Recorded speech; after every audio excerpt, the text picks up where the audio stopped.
Especiales de la señal Ciencia y Misterio, sean bienvenidos y bienvenidas a esta emisión especialísima de verano.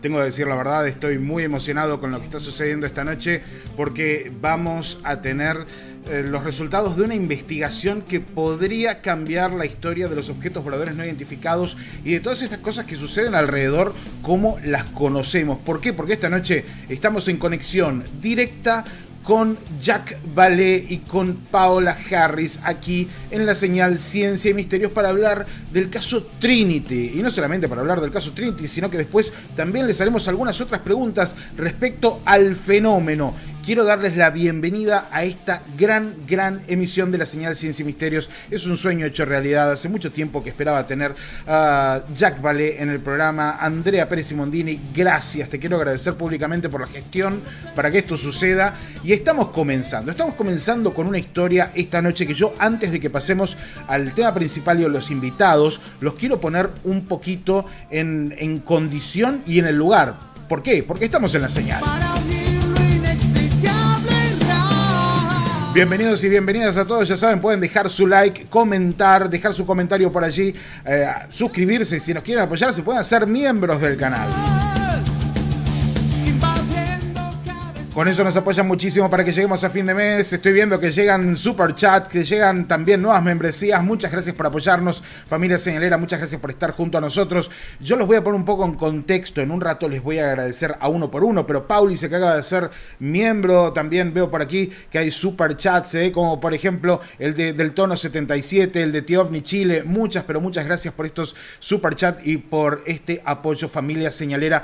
Gracias por estar con nosotros. Por ejemplo, Nipur, que ha actualizado su membresía en este momento. Gracias a todos ustedes. Este programa es muy especial porque la historia de Trinity comienza en el año 1945, a 29 kilómetros de Trinidad, de la zona de Trinidad, que es la zona donde se estaban llevando a cabo hasta hace no mucho tiempo atrás los testeos que dieron inicio a la era nuclear.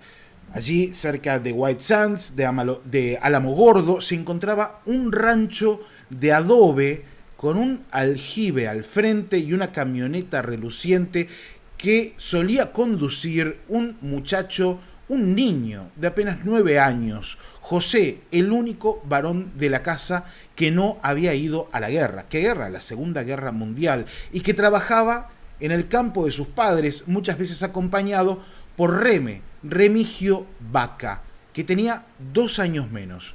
Allí, el 16 de agosto de 1945, estos dos niños se convirtieron en testigos y protagonistas del primer UFO crash de Norteamérica por los datos que están saliendo a la luz, con una carga de pruebas que es increíble incluso hoy en día. Estaban buscando una vaca que parece acababa de tener una cría cuando escucharon un gran boom, similar al que habían escuchado apenas unas semanas antes con la primera detonación nuclear, y vieron una columna de humo. Mientras se acercaban, vieron como las plantas ardían alrededor de un enorme surco de tierra, al final del cual se encontraba un objeto en apariencia intacto. Esto de alguna manera fue confirmado por la tripulación de un avión B-29 que vio el humo y de hecho pensaron que otro avión había chocado con la torre de Marconi para luego estrellarse. Los chicos vieron el objeto que tenía forma de palta. En uno de los costados mostraba un agujero y cuando observaron a través de unos prismáticos notaron unas pequeñas criaturas que se deslizaban de un lado al otro. Así comienza una historia alucinante, fascinante, que esta noche vamos a presentar aquí en la Señal Ciencia y Misterios junto con Rodrigo Fuensalida, con Andrea Pérez Simondini, con Mario Luis Martín, con Alexandra Uhart, que está de hecho en directo desde Francia, París, para hacer la traducción, y por supuesto con Paola Harris y Jacques VALLE. Así que bienvenidos a la Señal, bienvenidos a nuestro programa. Nos metemos en esto ahora que estamos todos preparados. Ingresa a nuestro renovado sitio web, cienciaymisterios.com. El sitio oficial de la Señal Ciencia y Misterios, con más de 1000 artículos exclusivos, con un nuevo diseño, sencillo de navegar, ovnis, UAPs, ciencia de vanguardia, eventos paranormales, Factor H, el blog de Fernando y mucho más. Activa las notificaciones en el sitio Y recibí todas las noticias. Cienciaymisterios.com. Cienciamisterios.com para comunicarte con nosotros durante toda la semana, y aquí lo estamos viendo, justamente, le vamos a dar la bienvenida. Bienvenido Jacques VALLE a nuestro programa en directo en YouTube, Latinoamérica y el mundo de habla hispana te está viendo en este momento en directo. Gracias Jacques por estar con nosotros esta noche.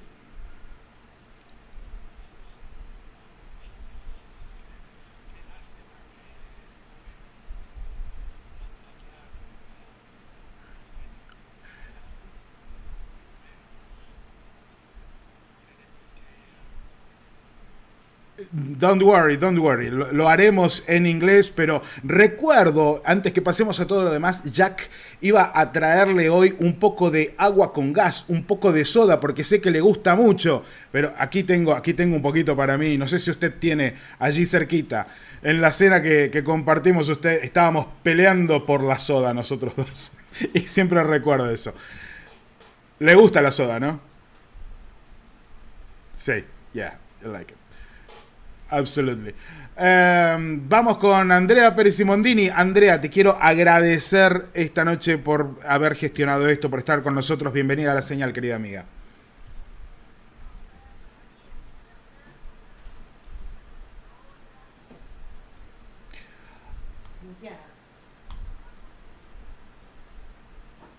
Y obviamente con Jacques, para mí es una gran referencia en investigación, y contenta por poder compartir esto con todos los amigos de la familia señalera, así que me siento muy honrada de ser parte de este programa. Muy bien, estaba muteado el audio, no se hagan problemas, ya está solucionado, son cosas que pueden llegar a suceder. Bienvenida Paola Harris a la Señal Ciencia y Misterios. Welcome Paola Harris to the Signal of Science and Mysteries. I have a glass of water. Yeah, absolutely. You have a glass of water, just like me. We're in summer here, and it's really very hot. Very you're hot. Lucky you have summer. We have winter here. So yes. I'm kind of a winter guy, but you know. Anyway, life's good anyway. Thank you so much for being with us tonight, Paula. Thank you for inviting Jacques and me to talk about a very, very important case. Yeah. And we must tell everybody the book is in Spanish, so they can read it in Spanish. Wow, bueno, Paola nos está diciendo que hay que decirle a todo el mundo que el caso es muy importante y que el libro está en español, así que lo pueden leer en español. Yo lo compré en inglés, no sé por qué lo compré en inglés el libro. Yo lo tengo en español, doy fe. Ok, es para practicar mi inglés que lo compré en inglés. Ya gasté $16 cuando podría haber sido en español, no importa, don't worry. Anyway, bienvenido Rodrigo Fuensalida desde Santiago de Chile, querido amigo, gracias por estar esta noche también con nosotros, lo vamos a disfrutar mucho. De todas maneras, feliz de estar acá nuevamente con Paola, con Jack, welcome. Y bueno, me voy a quedar calladito porque son ellos los que tienen que entregar el conocimiento, ¿no? Y estamos todos ansiosos de escucharlo. Siempre es bueno escuchar cuando vienen de primera fuente y de fuentes bien informadas la información. Ya lo creo que sí, mi querido amigo. Está Mario Luis Martín desde el planetoide Trenquelauquen en Fortu. Bienvenido a la señal. Hola primo, buenas noches Andrea, Rodri, Alexandra. Welcome Jacques VALLE and Paola Harry to the Signal Science and Mysteries. Welcome to our house. All right. Y aquí tenemos justamente a Alexandra. Alexandra, que estás en Europa, estás con horario totalmente cambiado. Gracias por este esfuerzo, porque son más de las 2 de la mañana en Francia. Bienvenida. Gracias por estar con nosotros. Muchas gracias, ¿no? Saludos a toda la familia señalera, que hace tiempo no los veo. Muchas gracias por invitarme a hacer esta traducción. Es un lujo el programa. Muy contenta de poder contribuir. Bienvenido Jack, bienvenida Paola. Y nada, muy ansioso también de empezar la entrevista. Muy bien, comencemos. Vamos a arrancar por el principio, que es por donde tenemos que arrancar justamente. Recién hacía un resumen respecto a este caso. Bueno, es un caso muy interesante, es un caso que podría cambiar la historia de la ufología como la conocemos hasta ahora. La pregunta va para los dos. Le vamos a preguntar primero a Jacques VALLE. ¿Cuál es la importancia de este caso? ¿Por qué considera que es tan importante el caso Trinity, que le da nombre a este libro y que llena sus más de 300 páginas? Jack, ¿por qué es tan importante este caso? Paola should speak first about how she became aware of the case and how she began the investigation and why she invited me to come in later to do some of the scientific analysis of the case.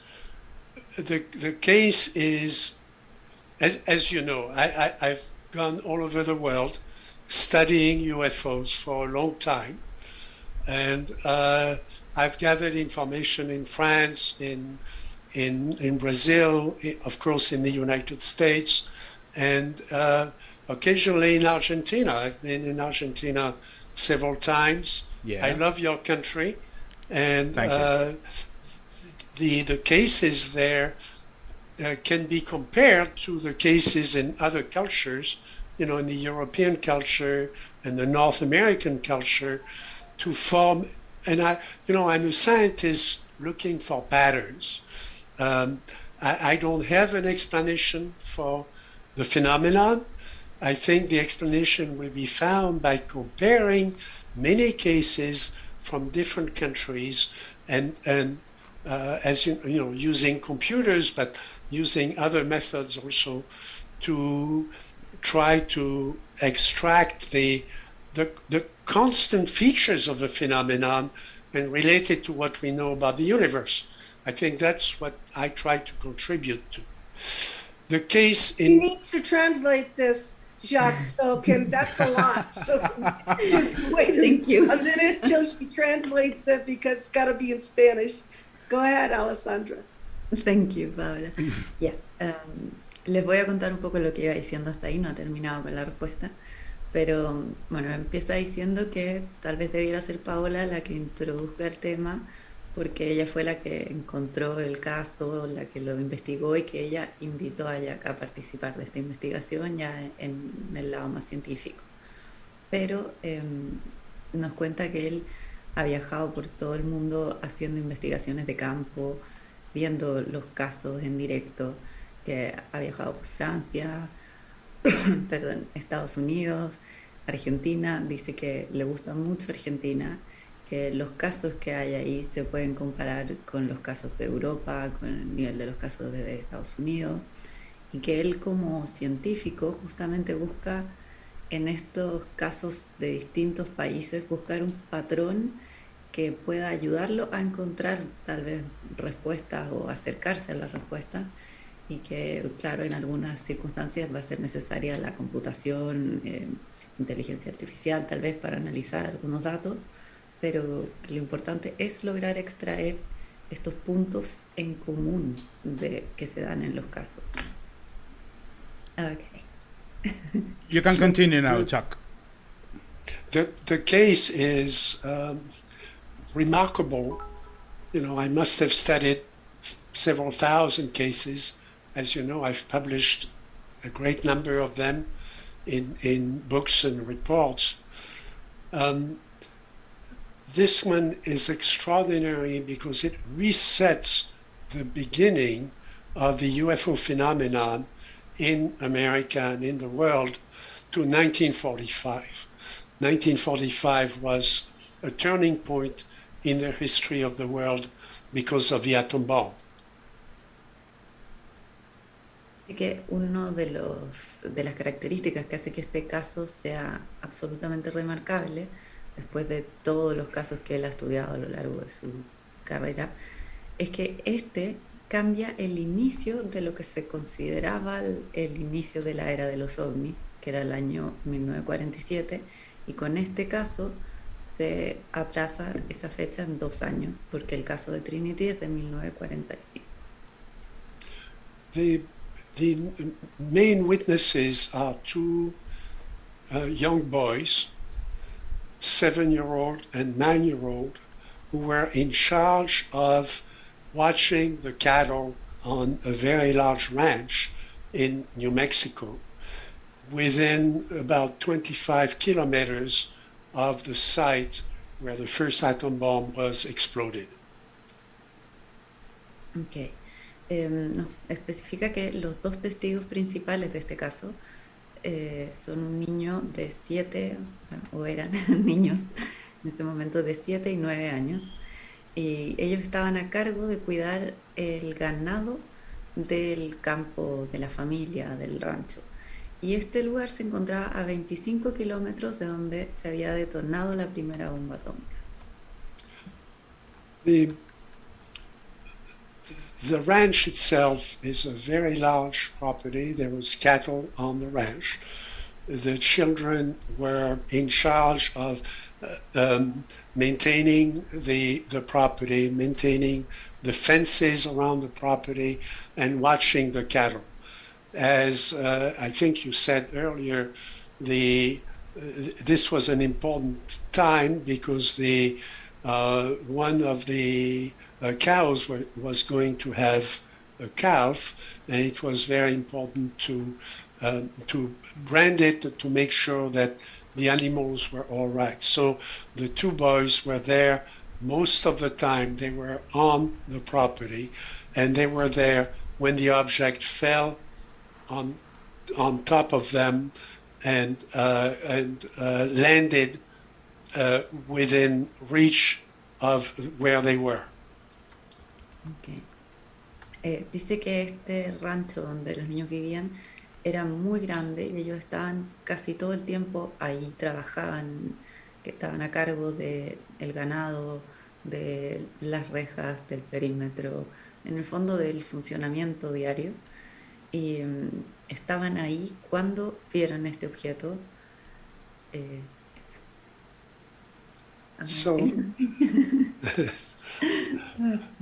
So I will show you the cover of the book, because we wanted to show the witnesses and to show also where the first atom bomb was exploded, and this is where the event took place. You can see it was very close to the site of the first explosion. The population in New Mexico at the time was a mix of Indian, American Indian, Hispanics, some from Spain and some from Mexico. Some were transients coming and going from Mexico to the United States. Some of them were permanent, were American citizens who lived in that area. And of course, there was the presence of the Americans from other origins, and also many scientists, and because of the base, which was the first atomic base in the world. Se me pasó un detalle de lo que explicaba antes. Bueno, perdón, lo del libro. Que la portada del libro la hicieron especialmente mostrando el mapa de cómo estaba situada la zona. Can I interrupt 1 minute though? The cover has Jose and his grandmother, Mama Grande, who was Native American, on the cover. Perfect. So this is a historic book, more Yeah. than a UFO book. Okay. Okay. Okay. Nos dice Paola, agregando a lo que decía Jack sobre la portada, que aparece Mamá Grande, que es la mujer que se ve hacia la derecha o izquierda, y el niño es José, que es uno de los testigos. Entonces es más un libro histórico que un libro de ufología. Y se puede ver ahí hacia arriba donde está el niño, el punto de... Me parece que ahí es donde fue el crash, y hacia el centro está donde fue la primera detonación de la bomba atómica. Entonces ahí se pueden ver las distancias, lo cerca que estaba este rancho donde cayó el objeto. Apenas a unos 30 kilómetros, sí. Claro. Y lo otro que le estaba diciendo es que la población que habitaba Nuevo México en esa época era una mezcla entre American Indian, españoles, gente que estaba de paso entre México y Estados Unidos, y otros sí americanos que vivían ahí, que eran de la zona. Esto sumado a científicos que estaban ahí por la base de energía nuclear. So I should say the book is available on Amazon, and I think can be ordered in just a few days. There is also an ebook, an electronic book version that can be downloaded immediately from the internet. As you know, I've worked a lot on the internet in my professional career, so it was very appropriate to put the book directly on the internet so that everybody could get it very easily. Jack nos dice que el libro está disponible en Amazon, que si uno lo encarga llega en 1 o 2 días, y también está la versión ebook que se puede bajar inmediatamente, y que a él le hacía mucho sentido este formato, dado que él ha pasado gran parte de su carrera en los temas de informática, trabajando con internet. So for many readers today, it's difficult to think of the conditions in the world during World War II. Now, I'm almost as old as some of the witnesses. I was born during World War II. I remember the war in Europe. And I've been learning about the war in the Pacific and the surrender of Japan. This case happened 2 days after the Emperor of Japan had capitulated. So it happened 2 days after the end of World War II. And Paola and I think that this is not just a coincidence, that this has very powerful meaning as a signal to humanity. That's very interesting. Nos dice que para muchos lectores les puede ser difícil situarse en el periodo de guerra. Este caso se pasó durante la Segunda Guerra Mundial, o sea, hacia el final, pero en periodo de guerra. Y Jack dice que él tiene prácticamente la edad de algunos testigos, que él sí se acuerda muy bien de lo que fue el final de la guerra, viviéndolo en Europa, y que este caso se dio justamente 2 días después de que Japón diera por terminada la guerra, o sea, se terminaba la guerra. Y para ellos, para Paola y Jack, esto significa algo, tiene relevancia. Creen que no es casualidad que se haya dado justo 2 días después, sino que tiene una significancia muy grande para la humanidad. So perhaps Paola should explain how she became aware of the case. Yes. Because when I only became involved about 4 years after she had already started the research. And that is very important because there's one of the witnesses had died before I became involved, but she had recorded his testimony, and I was able to work from the records that she had compiled, that she had accumulated. Okay. Jack dice que ahora es pertinente que explique Paola cómo llegó a este caso, porque ella ya llevaba 4 años trabajando e investigando antes de que se sumara él, que incluso uno de los testigos principales murió antes de que él se involucrara con el caso. Pero por suerte ella lo había grabado y las investigaciones que han hecho son en base a las grabaciones que ya había hecho Paola. Excelente. Yo quiero agradecer a Sergio Valle, que acaba de enviar un super chat por $20. Muchísimas, pero muchísimas gracias. Sergio Valle, ya saben que pueden colaborar con nosotros para que podamos seguir haciendo esto todos los meses, ¿no? Con todos los costos que tiene. Así que muchas, pero muchas gracias.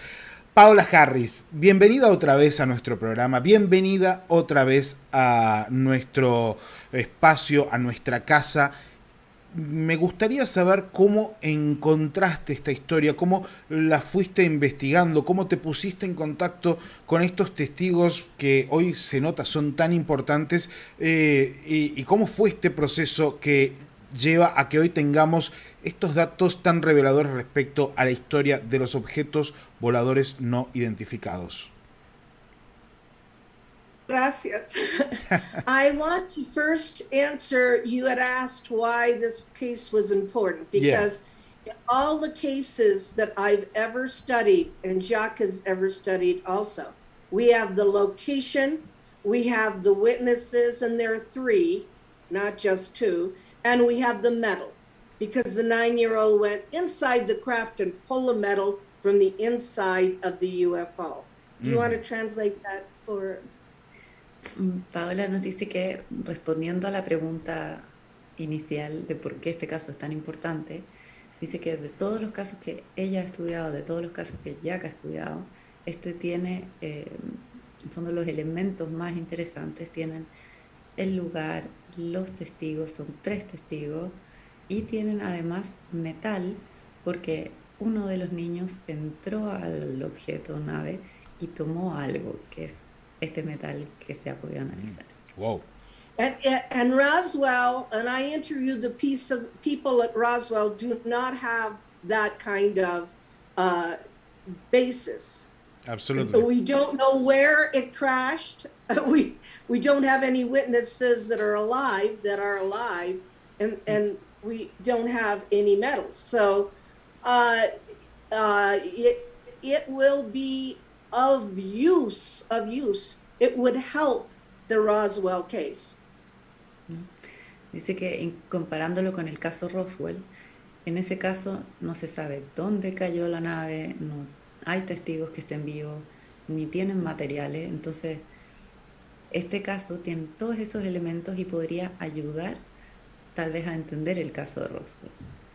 And what you asked me was, what happened? How did I get involved? I was living in Italy, and I read about the case in a journal in Italy, and I asked myself why my colleagues did not talk to the children 60 years later because they were still alive. I did not realize that I would be the one to find out about these people when I returned to the United States in 2007. Bueno, Paola nos cuenta que ella descubrió este caso leyendo sobre esto en Italia, y lo primero que le pasó fue que se preguntó por qué sus colegas no habían entrevistado a los niños, a los testigos, y ahí, bueno, con el tiempo se dio cuenta que ella iba a ser la que iba a tener esa labor. Y I missed a little part when you said you well, it was destiny that me. I lived in Italy from 1994 to 2007. I was teaching in Italy. Okay. Dice que ella estuvo trabajando, enseñando en Italia del 94 al 2007. Entonces, en esa fecha fue cuando ya volvió a Estados Unidos y se puso a investigar ella el caso. So what happened was that Remy Baca, the 7-year-old, and I talked for 9 months before he would allow me to do the story. Así que uno de los testigos, Remy Baca, que era el niño de 7 años, mantuvieron contacto y estuvieron hablando alrededor de 7 meses antes de que pudiera entrevistarlo. And then he died, and Jose Padilla for 4 years did this, allowed me to go to the location, and I brought many researchers, including Jaime Maussan. Okay. Así que después murió Remy Baca, pero ella siguió en contacto con, perdón, what was the name of the other witness? I'm sorry. Jose Padilla. José Padilla. The Ella 9-year-old. siguió en contacto con el otro niño, el que era mayor de 9 años en la época, llamado José Padilla, y con él estuvo estudiando el caso durante 4 años en que ella invitaba a distintos investigadores al lugar, incluido Jaime Maussan. None of the investigators were interested in anything because it was not as popular as what is in the, the Roswell and everything.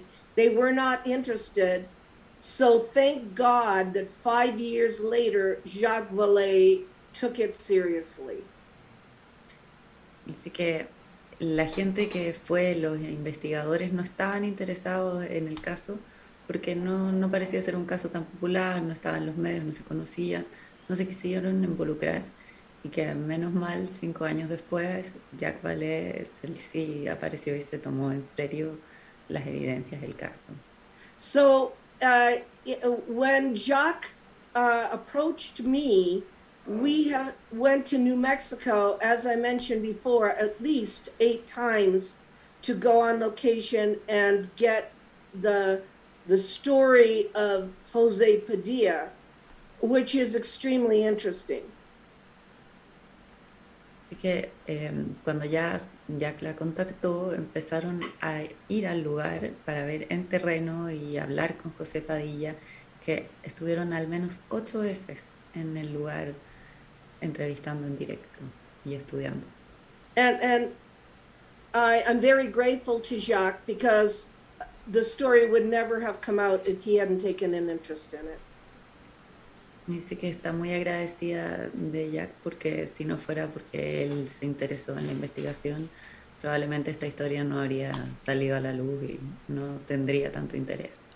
Paola, una historia muy importante. ¿Qué fue lo que te contó José Padilla que te dejó totalmente sorprendida y que te dijo de pronto, esto es algo muy importante que tiene que salir adelante? ¿Cuál fue el momento en el que te diste cuenta? When he was on location and he showed me where he was standing when he saw the craft and the 3 beings going back and forth. He told me how he felt, and he thought that they were in trouble, so he wanted to go in and help them, but Remy started to cry, so he did not go in. That was the most surprising moment. Dice que uno de los momentos más sorprendentes cuando se dio cuenta fue cuando estaba en el lugar con él y él le mostró dónde había caído la nave, lo que había pasado, que Remy se había puesto a llorar, como esa narrativa. Because he thought the beings were hurt. You have to understand, there was no flying saucers in 1945. There was no Kenneth Arnold. There was no television. He never saw a picture. He didn't know what he was looking at. He was looking at a craft with 3 little men. Sí, dice que pensaron los niños que estaban heridos los seres que estaban dentro de la nave, y claro, teniendo en cuenta que en ese momento no se sabía lo que era un platillo volador, no habían fotos, esto no era un tema, ellos tampoco sabían lo que estaban viendo. Y Paola, ¿ellos estaban preocupados por los ocupantes de este aparato? Yes, his first, they were making a loud screeching noise like a baby. He said they sounded like a baby. And he wanted to go in and help them. They were looking at the beings through binoculars.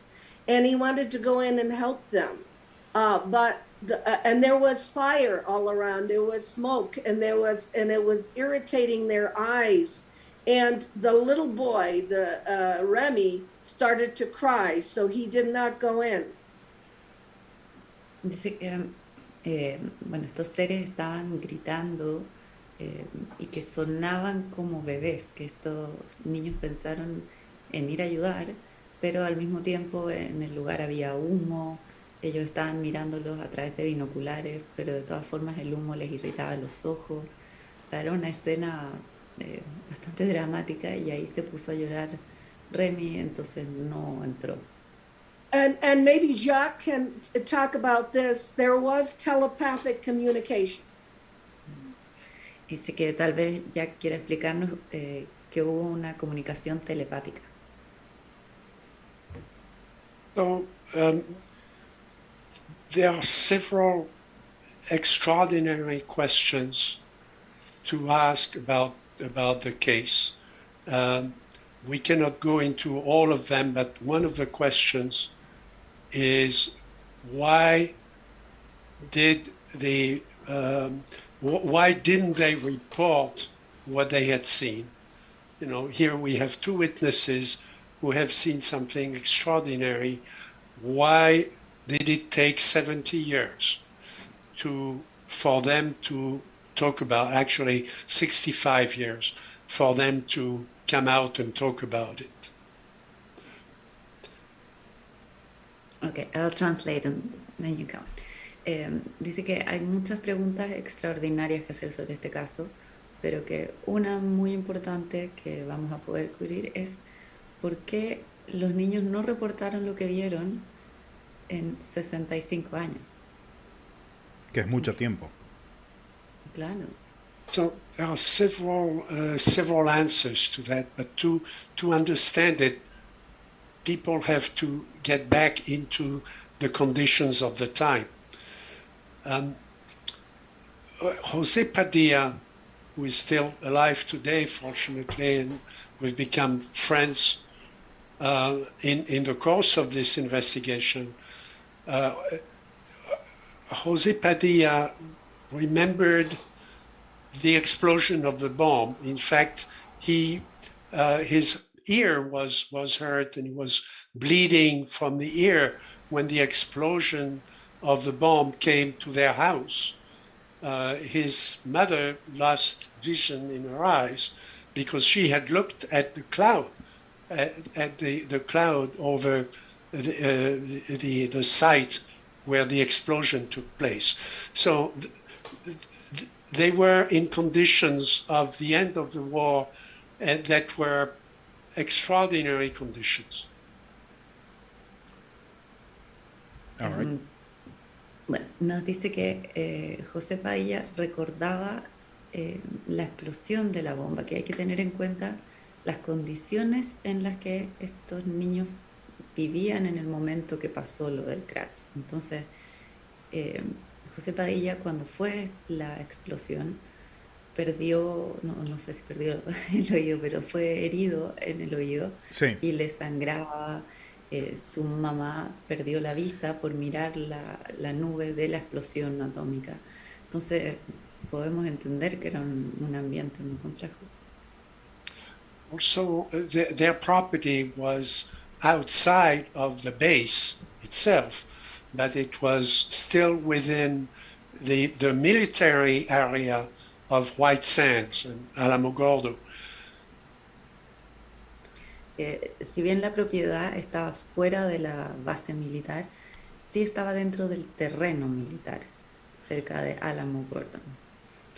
So in those days, it was very important. If you saw anything, you should not talk about it because it could be something secret that was happening, and you knew that you would be in danger, you would be in trouble if you spoke about what you had seen. So they remained silent after their observation. Okay, dice que justamente por este clima como de posguerra, en esos días si se veía algo, era muy importante no contar porque podía ser algo secreto, podía ser una tecnología de Estado y después era peligroso andar contando. Entonces mantenían Now, silencio. I can relate to that because I remember growing up in France, in occupied France. France was occupied by Germany. There were German soldiers in the streets, and my parents had told me, you don't talk to them, you don't listen to them, you just go your own way, and you don't get the family into trouble. And I recognize the same behavior when I speak to Jose Padilla and to people in that area. There still that you can still see old posters that say, if you see something, don't talk. Bueno, Jack nos cuenta que él se puede poner en el lugar y empatizar con la sensación de estos niños, porque él recuerda que le tocó vivir la ocupación alemana en Francia, y en esa época estaban los soldados alemanes en las calles, y la recomendación de sus papás, de su familia, era no les hables, no los escuches, si los ves sigue caminando, o sea, no ir a hacer nada que llamara la atención y pudiera llevar la atención a la familia y generar problemas. Entonces que él puede reconocer esa misma prevención conversando con José Padilla, y que incluso en el área alrededor de donde estaba este rancho se pueden ver todavía pósters que dicen mantener silencio, Claro. no contar.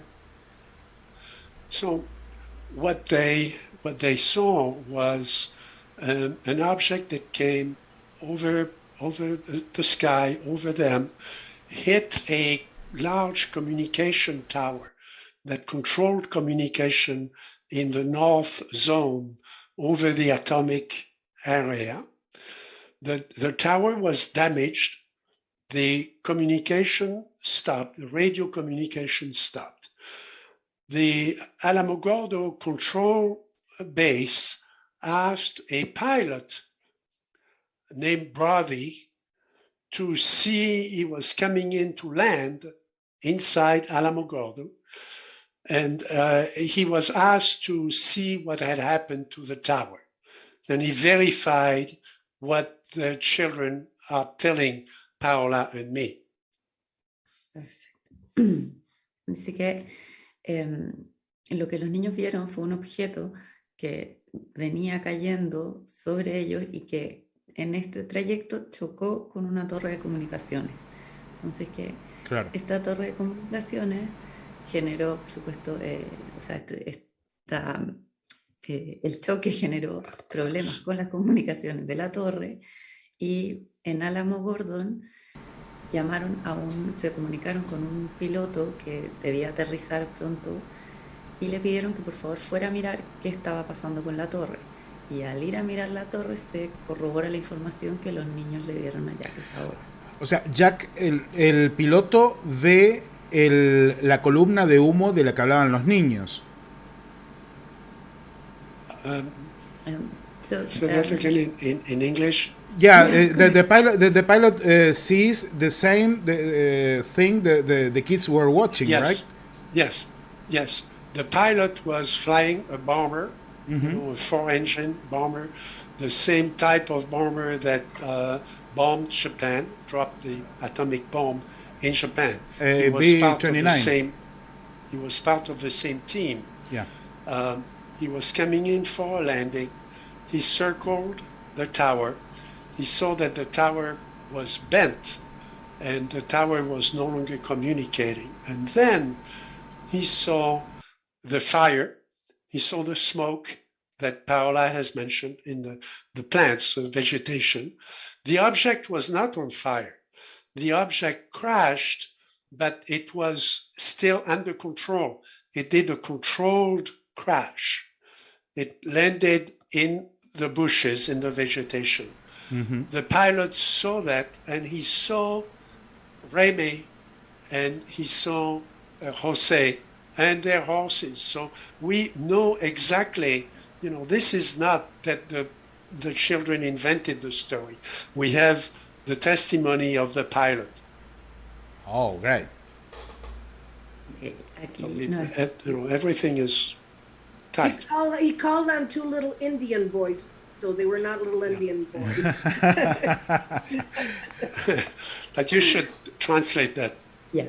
Dice que el piloto estaba en un bombardero, en un avión que pertenecía a la misma flota que después fueron a bombardear, o sea, que habían ido a bombardear Japón. Entonces en este avión él comenzó a dar círculos alrededor de la torre para ver qué es lo que había cortado las comunicaciones, y en este trayecto pudo ver el fuego, que habían unas plantas, vegetación en fuego, vio el objeto que se había estrellado, que no se estaba quemando, lo que da a entender que fue un aterrizaje controlado, y también vio la posición y dónde estaban los niños, vio a Remy y a José y los caballos que ellos tenían. Entonces estaban, en el fondo la narración la pueden comprobar desde el piloto, los niños, está todo perfectamente comprobado. So why did they remain silent so long? So when Paola invited me into the case, and I met Jose Padilla, that was obviously one of the questions. Everybody in later years, after Roswell, was talking about flying saucers. It was on television, and still they remained silent. Así que sigue siendo curiosa la pregunta de por qué se quedaron callados, siendo que después de lo que ellos vieron vino todo el tema de Roswell, que fue muy popular, que la gente lo comentaba. Eso habría sido un buen momento para que los niños hablaran de esta experiencia. Well, one of the reasons I've already said that they grew up at a time when of secrecy, of classified things, of terrible things like the atom bomb, and they remained impressed with this throughout their life. So they preserved the secrecy of what they had seen. But there was another reason. Que, una de las razones que él ya nos estaba comentando antes por la que se quedaron callados es porque vivían en un tiempo muy complicado, o sea, la situación la vivieron en un tiempo muy complicado de secretismo, de final de guerra, de no poder comentar este tipo de experiencias. The other reason is that over the next 10 days, the American Army went to the site, brought a truck, brought equipment, they brought a crane to lift the object. So we know how much it weighed. We have some idea of how heavy it was. And to put it on the truck and take it away to a secret place. But the children watched all that every day. Dice que el segundo motivo es que durante los siguientes 10 días del crash llegó, aquí no entendí si eran militares o si eran los militares, sí, los militares. Claro, llegaron a analizar el lugar con equipo, camión para poder llevarse el objeto. Entonces, por un lado se tiene alguna idea de cuánto pesaba el objeto, el tamaño por los equipos que se llevaron, y los niños estuvieron viendo todo el proceso en que los militares se llevaban las cosas, hacían las investigaciones. So in the book, I'll show you briefly the diagram. I've been able to reconstruct every day what the children were doing, what the army was doing, and I reconstructed the temperature, the weather, and what actually happened at the site every day. There is no other case where the witnesses were there on the first day. Sí. They saw the object arrive, and then they were there for the next 10 days on site, and they could reconstruct, they could tell us what the military has been doing to recover the object. Así que, bueno, en el libro él incluye una tabla donde muestra día por día lo que iba pasando en el lugar, desde los niños, lo que hacían los militares, la temperatura que hacía. Entonces tienen todo el detalle de cómo se estudió el caso de parte de los militares, y que no hay otros casos así en que hayan cuentas tan precisas o testimonios tan precisos de lo que fue pasando desde el día del crash hasta 10 días en adelante, cómo se hizo cargo el gobierno, los militares, de hacer el estudio y la investigación de lo que quedó del lugar.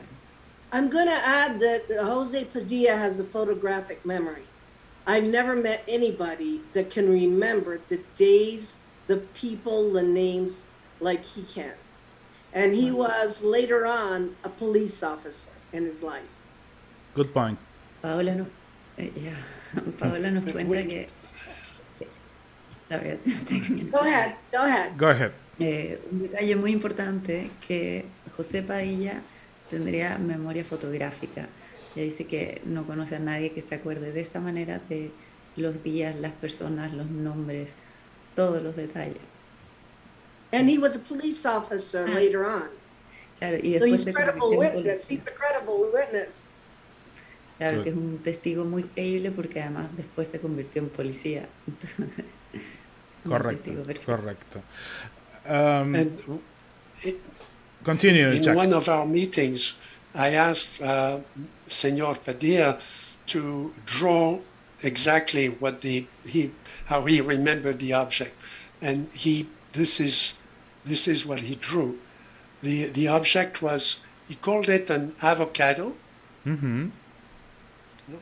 and it was about the size of 2 large trucks, and obviously weighed several tons.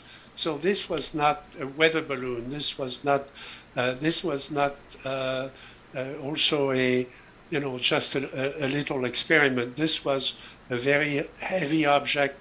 It took a crane to turn it on its side, to put it on the truck, and then to take it away. But on the last day,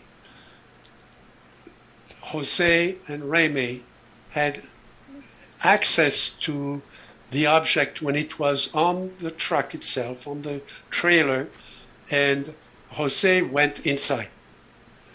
And he was able to give us a description of what was inside. Bueno, nos cuenta que él le pidió a José Padilla que hiciera un dibujo, que es el que vemos ahora en pantalla, del objeto, y lo describieron como un abocado. Sí, como una palta. Como una palta. Una palta, sí, como una palta. Y que habría sido del tamaño de 2 camiones grandes, pesando varias toneladas. Y que durante el tiempo que estos niños estuvieron viendo al ejército llevarse las cosas, tuvieron la oportunidad de subirse un día que ya habían usado una grúa para dar vuelta al objeto, ponerlo de lado y subirlo a un camión. Y en ese momento, o sea, no en ese momento, pero en ese último día, José Padilla pudo ingresar a la nave y tomar algo de ahí. So when the soldiers were away having dinner close, a few kilometers away, and the object was left on the truck, and Jose went inside this avocado, which was very large, very tall, very high, and there was one piece of equipment that remained that he decided he wanted a souvenir. Okay. He wanted to take something from from that place. And what it took was a piece of equipment that looked like this. The actual one this is a model that PAOLA has ordered from a company. The actual one was twice as big, twice as large, and it could rotate, around an axis, and it could activate some devices at both ends of it. And it was rotating around a circle that looked like a copper circle inside the object. Dice que, estos niños tuvieron la oportunidad de subirse al objeto porque los soldados que lo estaban cuidando se habían ido a comer y dejaron el objeto ahí. Qué loco. Entonces, claro, sí. Uno pensaría que tienen guardia 24 horas, pero no, lo dejaron ahí. Entonces, José Padilla decidió ingresar y quería llevarse algo, quería llevarse un souvenir. Entonces tomó el objeto que estamos viendo ahora en pantalla, que era una herramienta que rotaba sobre un círculo con la capacidad de activar cosas a los dos extremos de esta herramienta, y que al medio había como un disco de cobre, estaba sobre un disco de cobre. Dentro del aparato. Esto rotaba sobre su propio eje, activando y desactivando mecanismos a un lado y al otro. Algo muy interesante. Una pieza realmente tecnológica, ¿no? Adelante, Jack. So this is the second reason why they never spoke, because they had stolen something from the American army. Yeah, I see. In fact, soldiers and officers kept coming to their house asking the father, are you sure that you did not take something from this balloon? Así que, bueno, esta es la segunda razón por la que se quedaron callados tanto tiempo, es que se habían robado algo que le pertenecía al ejército americano, o sea, no era menor. Y durante meses estuvieron yendo los soldados a la casa, hablando con los padres, preguntando si seguro que no se habrían llevado nada. Los chicos de ese globo, porque ellos le decían globo, claro, ¿no? Globo. Me imagino. The officers were referring to the object as a balloon. I mean, yes, the cover up. They called it a weather balloon. They called it a weather balloon, and tell everybody that Jose and his father, who would go on horseback, would pick up the weather balloons, and they had them in the garage there, the bunkhouse, and they actually gave them back to the army. They said, "Here are the weather balloons we collected." Yes, and so they gave them back. Jose said they gave them to the army, but the thing that's ironic is that they asked to cut the fence to let the weather balloon go through. Oh. And Jacques and I have seen where they cut the fence to let a 30-foot weather balloon go through. No, no way. We also... Let her translate that. Es que todo el tiempo los oficiales hablaban de esto como un globo meteorológico. Y efectivamente sé que los niños y su padre se encontraban con balones, o sea, con globos meteorológicos en el campo, entonces los recogían y los tenían guardados en una especie de garage. Entonces que cuando llegaron a preguntar si de verdad no se habrían llevado nada más de este globo meteorológico, ellos habían dicho que sí, claro, y les devolvieron todo lo que habían ido recopilando. Claro. Y acá tienen su globo, todo. So we have the actual piece, and it has been analyzed several times by us and by other people. It is human. It's not extraterrestrial. We know it's made out of a metal, of an alloy that is a normal industrial alloy. All the dimensions are in centimeters, not in inches, but in centimeters. And we don't understand why it was inside the object. It's possible that the army installed it inside the object for some reason of their own. Nos cuenta algo muy interesante, es que la pieza metálica, ellos la tienen, la hicieron analizar y no sería de procedencia extraterrestre, sino más bien humana. Resulta que está hecha de un metal industrial, un aloide normal, y las medidas están hechas en centímetros. Y no en pulgadas. No en pulgadas, exacto. Lo que no entienden es por qué estaba dentro de este objeto, de esta nave. Entonces, una de las posibles respuestas es que sea el mismo ejército americano que lo instaló adentro para tomar alguna medida, hacer algún experimento. So later in the course of the investigation with Paola and in a long conversation with Jose Padilla, the main witness, we learned that there was another witness, a member of his family, who came to the site later but could describe what happened after the object had been removed and what was left at the site and the properties of the materials that they found and the objects that they found at the site. So maybe Paola can talk about that witness number 4, and her name is Sabrina. Ok, Alexandra. Okay.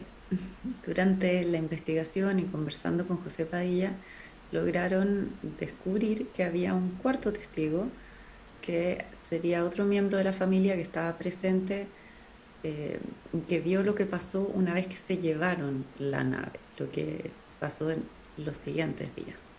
Que ahora Paola podría contarnos un poco más sobre esta cuarta testiga.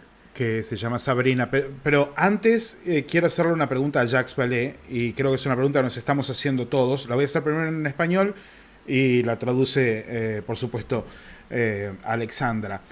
Si esta pieza es una pieza de construcción humana dentro de un área donde se probaban muchas cosas, ¿por qué pensamos todavía que el vehículo no era humano?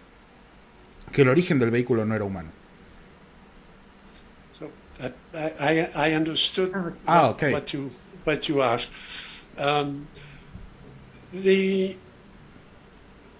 There are several hypotheses. Okay.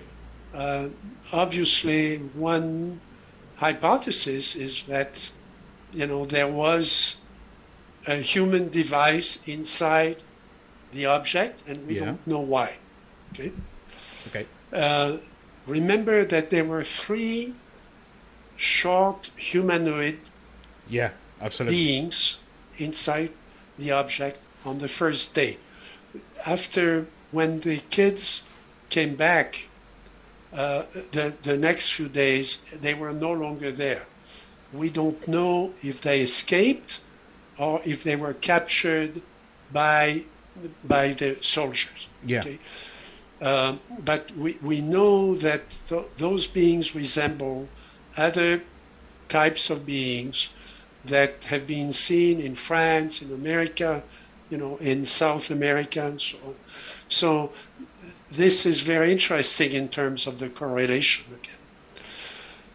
again. My hypothesis is that the soldiers needed an instrument for an electrical wire or for, they had to remove certain things and clean up the inside of the object, so clean up what was outside.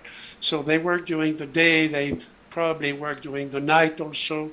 This could have been simply a device where they could wrap up an electric cable, for example. Yes. So, but the question is, why were they looking for it 2 years, 3 years, 4 years later? Okay, that's We interesting. don't know that. Good point. So it wasn't ours. It was not our technology. So They should yeah, translate. Yeah, but he asked you if what is. Do you think it's extraterrestrial? I mean, it wasn't our that avocado was nothing we built, right? I don't think. Okay. Yeah. Let me make some space for Alexandra to translate, and we'll go with you, Paola, because I found what you said just now really interesting. Alexandra. Ok. Bueno, sobre la pregunta que le hacía Fer a Jack en el fondo, ¿por qué pensamos que esta nave sí sería extraterrestre si se encuentra una herramienta de fabricación humana? Él dice que hay varias hipótesis. Lo primero sería pensar que hay un instrumento humano dentro de la nave. Segundo, o sea, cosas a considerar más que hipótesis, pero el segundo, que habían 3 seres que estaban ahí el primer día, que son los que vieron los niños que estaban llorando, y no sabemos si esos seres se escaparon o si fueron capturados por el ejército dentro de esta misma limpieza que hicieron. Y estos seres que vieron los niños se parecían a seres vistos en Francia, en Sudamérica, descripciones que se han hecho alrededor del mundo. Y por otro lado, él piensa personalmente que este instrumento puede haber sido algo que usaran los soldados que fueron a limpiar e investigar el lugar del accidente, y que podrían haberlo usado desde algo tan sencillo como para enrollar un cable o para poder retirar, limpiar el interior de la nave. Correcto. Y Paola agregó que ella piensa que esa palta que se ve en ese advocado, que se ve allí en ese lugar, no era un vehículo terrestre. Paola, ¿por qué piensan de esta manera? Me parece excelente la pregunta, la respuesta. Teníamos que preguntar esto. We needed to answer this, to get this answer to our question. But why do you think this is an extraterrestrial or maybe a non-human vehicle that crashes there? That was your original question. Is it our stuff or their stuff? That was your original question. Yeah. First of all, Jacques and I are looking at the timing. Yeah. This is something 1 month after the atomic bomb. So the timing, I don't think we created an avocado-shaped craft. Number 2, it had extraterrestrials. And number 3, because Remy Baca worked for the governor of the state of Washington, and she was very grateful to him for working with her. She showed him his case, which is not in the Blue Book files. It's in the files of the Atomic Energy Commission, which is one of the most top secret files in the world. Not even the president could go there. Mm-hmm. And so for those 3 reasons, the timing, the creatures, the message that was there, and the fact that Remy Baca was shown his case, it's in the Atomic Energy Commission files. Así que para ella los motivos por los que esto debe haber sido algo extraterrestre y no humano empiezan, bueno, porque para empezar, viendo el tiempo en el que esto pasó, fue un mes después de la bomba atómica, y no habían construido, la humanidad no tenía todavía la tecnología para hacer una nave como una palta, eso no había. Segundo, que además habían seres extraterrestres adentro. Y tercero, que Remy Baca logró, o sea, él trabajaba para la abogada del estado de Washington y logró ver el caso, ver los archivos que estaban dentro de los archivos del Comité de Energía, que son de los archivos más secretos que a veces ni siquiera el presidente tiene acceso a ver eso. Entonces, que por esos motivos parece que es imposible que haya sido algo de factura humana. Bien. Bien, quiero agregar, además, y discúlpenme un segundito, voy a agregar el tema de la Comisión de Energía Atómica. Es así, es realmente muy secreto. Ustedes imagínense que el proyecto Manhattan se había estado desarrollando hasta hacía muy poco tiempo, que el desarrollo de la energía nuclear como un arma en los Estados Unidos era un tremendo secreto de Estado y estaba a cargo de la Comisión de Energía Atómica. Todo lo que pasaba allí era tremendo secreto, o sea, no era un simple secreto, algo, como bien dice Paola Harris, ni siquiera los presidentes tenían acceso full a la información. Entonces, esto es fundamental para comprender también el contexto de lo que estaba sucediendo en el momento. Si allí estaba metida la Comisión Nacional de Energía Atómica de los Estados Unidos, quiere decir que había un altísimo secreto alrededor de todo esto y que de ninguna manera la información podía escaparse ni siquiera al mismísimo presidente de los Estados Unidos. Paola, adelante. I think Jacques can address this too, because of top secret clearances, that the atomic clearance, and we have the testimony of Wilbur Smith in Canada. Jacques, do you want to mention that? Because it was not in Blue Book, and you dealt with Blue Book. Well, Paola is right. As you may know, I worked with Dr. Hynek, who was a consultant to the Air Force. I went through the entire Air Force files of 25 years of data in the United States. I converted this to a computer file so that I could do analysis and statistics on the data. This case is not there. Mm-hmm. I also had the occasion to speak with people who were interested in the phenomenon and had very high clearances. They had never heard of this case. Now, in the United States, there is a separate type of secret classification just for nuclear studies, and it's a Canadian researcher who was working with the American, U.S. authorities, was told that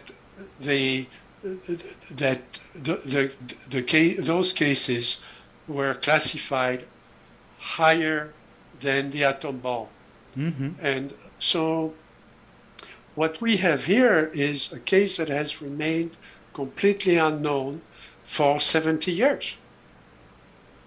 Perfect. Alexandra. Dice que él trabajó con el doctor Hynek cuando era consultor de la Fuerza Aérea y después él se encargó de digitalizar los archivos de Blue Book, por lo que tuvo acceso a ver todo lo que había, y este caso no estaba dentro de esos archivos, y que justamente la clasificación de estos casos es tan alta que está por sobre los casos de temas nucleares, y que esto de alguna manera no explica por qué un caso con tanto evidencia no se conoce en 70 años. Claro. So we should talk about Sabrina, but before we do that, I should. One reason we think that the case is completely authentic is that is because of the patterns with other cases. If it was only that one case, you could try to come up with completely extraordinary hypotheses. Maybe there was some spy who wanted to, expose something about the American nuclear facility, or maybe there was some extraordinary thing. But let me show you two other cases that I have investigated at length that are similar to the case in 1945. Yeah, absolutely. It's the case in Socorro, which is close to that place in New Mexico, and the case in VALLE in France that I've also investigated. In both cases I've been there, and all three cases involve an avocado-shaped object. I don't know if you can see it very well. It's all three cases. It's not a flying saucer. Mm-hmm. It's an oval object. In all three cases, the witnesses saw short humanoids that could breathe our air, just like Jose is describing. They describe the same type of behavior, and they describe the same kind of propulsion. So this leads Paola and me to think that, number one, the case is completely authentic. Number two, it is unexplained. The Socorro case was investigated by the FBI, mm-hmm. by the local police, and by the Air Force, and by the Atomic Security Project mm-hmm. In New Mexico. The VALLE case was investigated by 5 branches of the French government, and we have the data, and I've spoken to the witnesses. So we have 3 cases that are very strong, that are official cases in government files that are unexplained. Okay. Ok. Nos cuenta que hay 3 casos. Motivo, no, estaba viendo desde el principio. Muy bien. He's tired. No. She's in Paris. She's in Paris. It's 4:30 in the morning. Yeah, absolutely. Delighted to be doing this. Hay varios motivos para que ellos piensen que esto es un caso auténtico. Para empezar, que si fuera solo este caso, tal vez se podría pensar que la respuesta tiene que ver con espionaje o buscar alguna respuesta así como extraordinaria a lo que vieron los niños, pero que no es este caso aislado, sino que hay otros casos que él también ha estudiado donde hay elementos que hacen sentido, que son comunes. Entonces, estos 2 lugares, o sea, estos otros 2 casos, corresponden a Socorro, que queda cerca de donde fue el caso de los niños, y VALLE en Francia. Estos 2 casos presentan las mismas características de la forma del objeto, que es un objeto en forma de palta, de un óvalo, no un, ¿cómo se llama? Un disco volador, como claro. Hay otro reporte. También tenían seres y perdón, me perdí. Y que estos seres respiraban el oxígeno directamente, no necesitaban un instrumento para poder estar en el ambiente.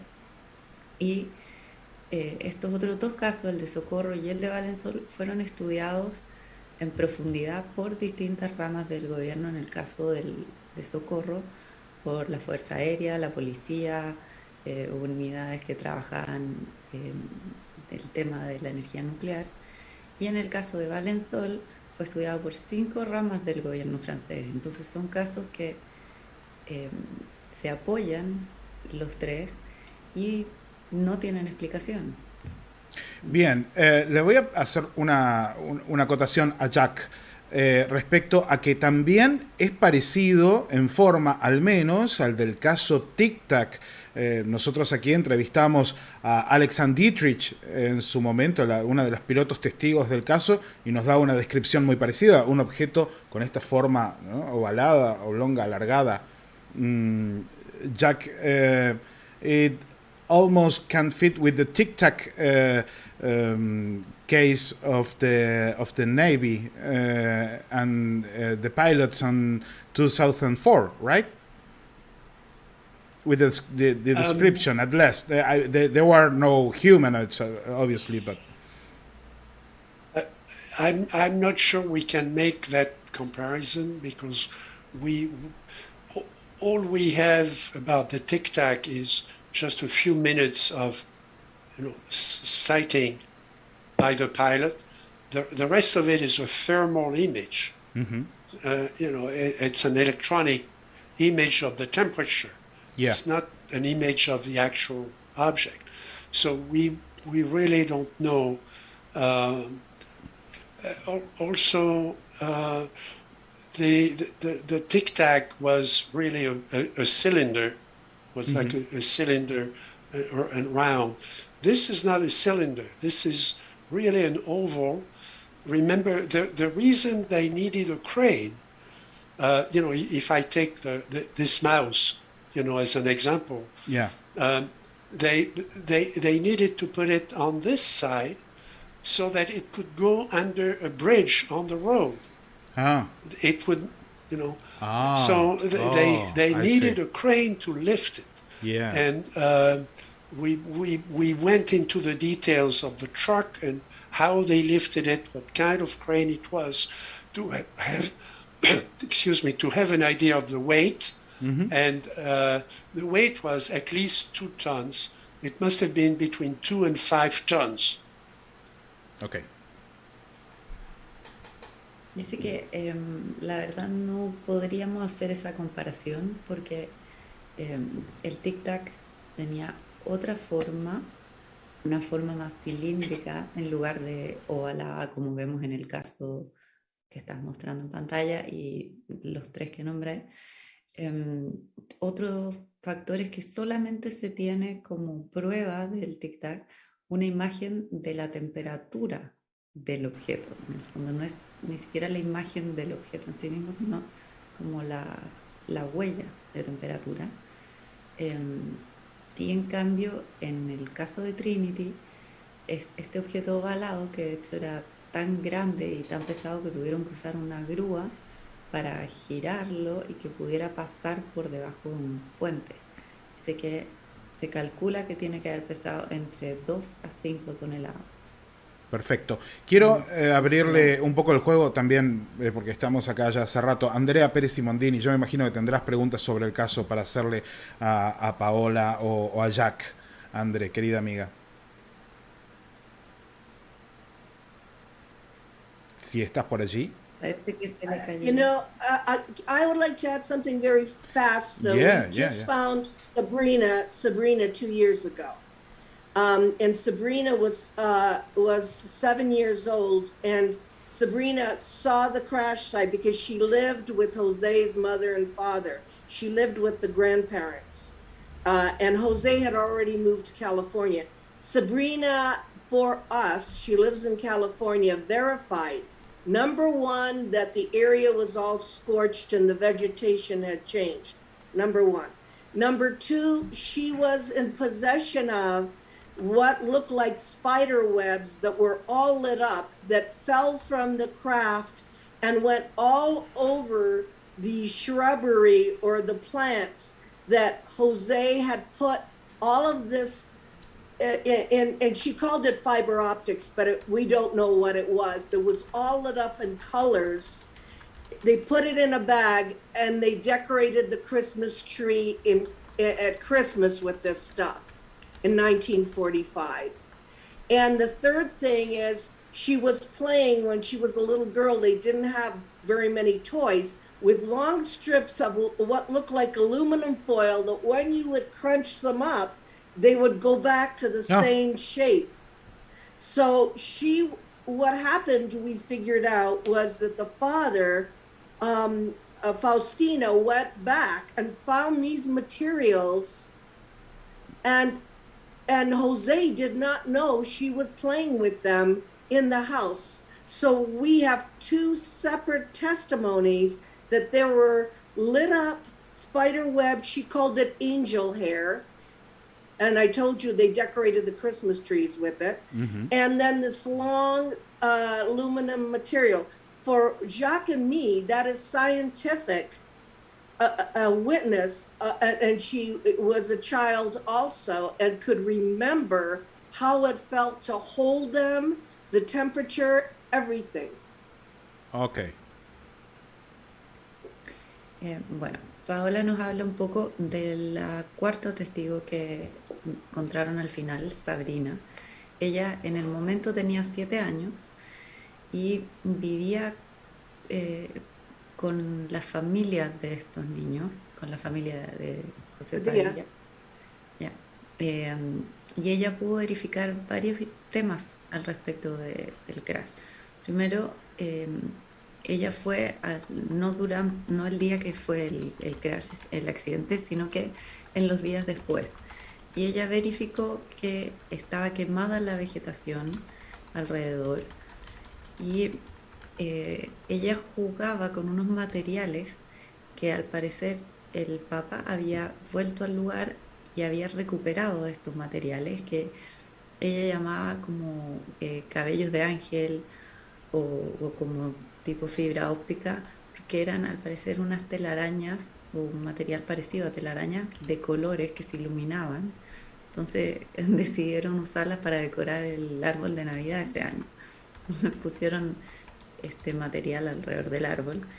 Y otra cosa con la que ella jugaba en la época eran unos metales que parecían como aluminio, como cilindros de aluminio, que los arrugaban y después volvían a la forma que tenían antes. Entonces, claro, se cree que el papá había vuelto a sacar cosas, pero ella recordaba perfectamente todos estos detalles separados a los otros niños, porque los otros dos no sabían que ella estaba en ese momento jugando con estos materiales, pero ambas historias en el fondo se alimentan.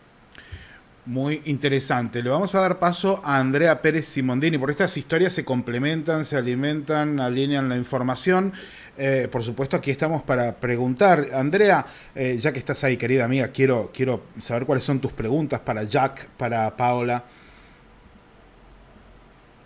Bueno, sí, tengo una para Paola y una para Jack. Para Paola, yo entiendo que ella como investigadora de campo, cuando estuvo en el lugar, pudo proyectar un viaje quizá al pasado y seguramente se habrá hecho muchas preguntas en esta relación entre los ensayos nucleares, la bomba, todo el conflicto que se daba en ese momento.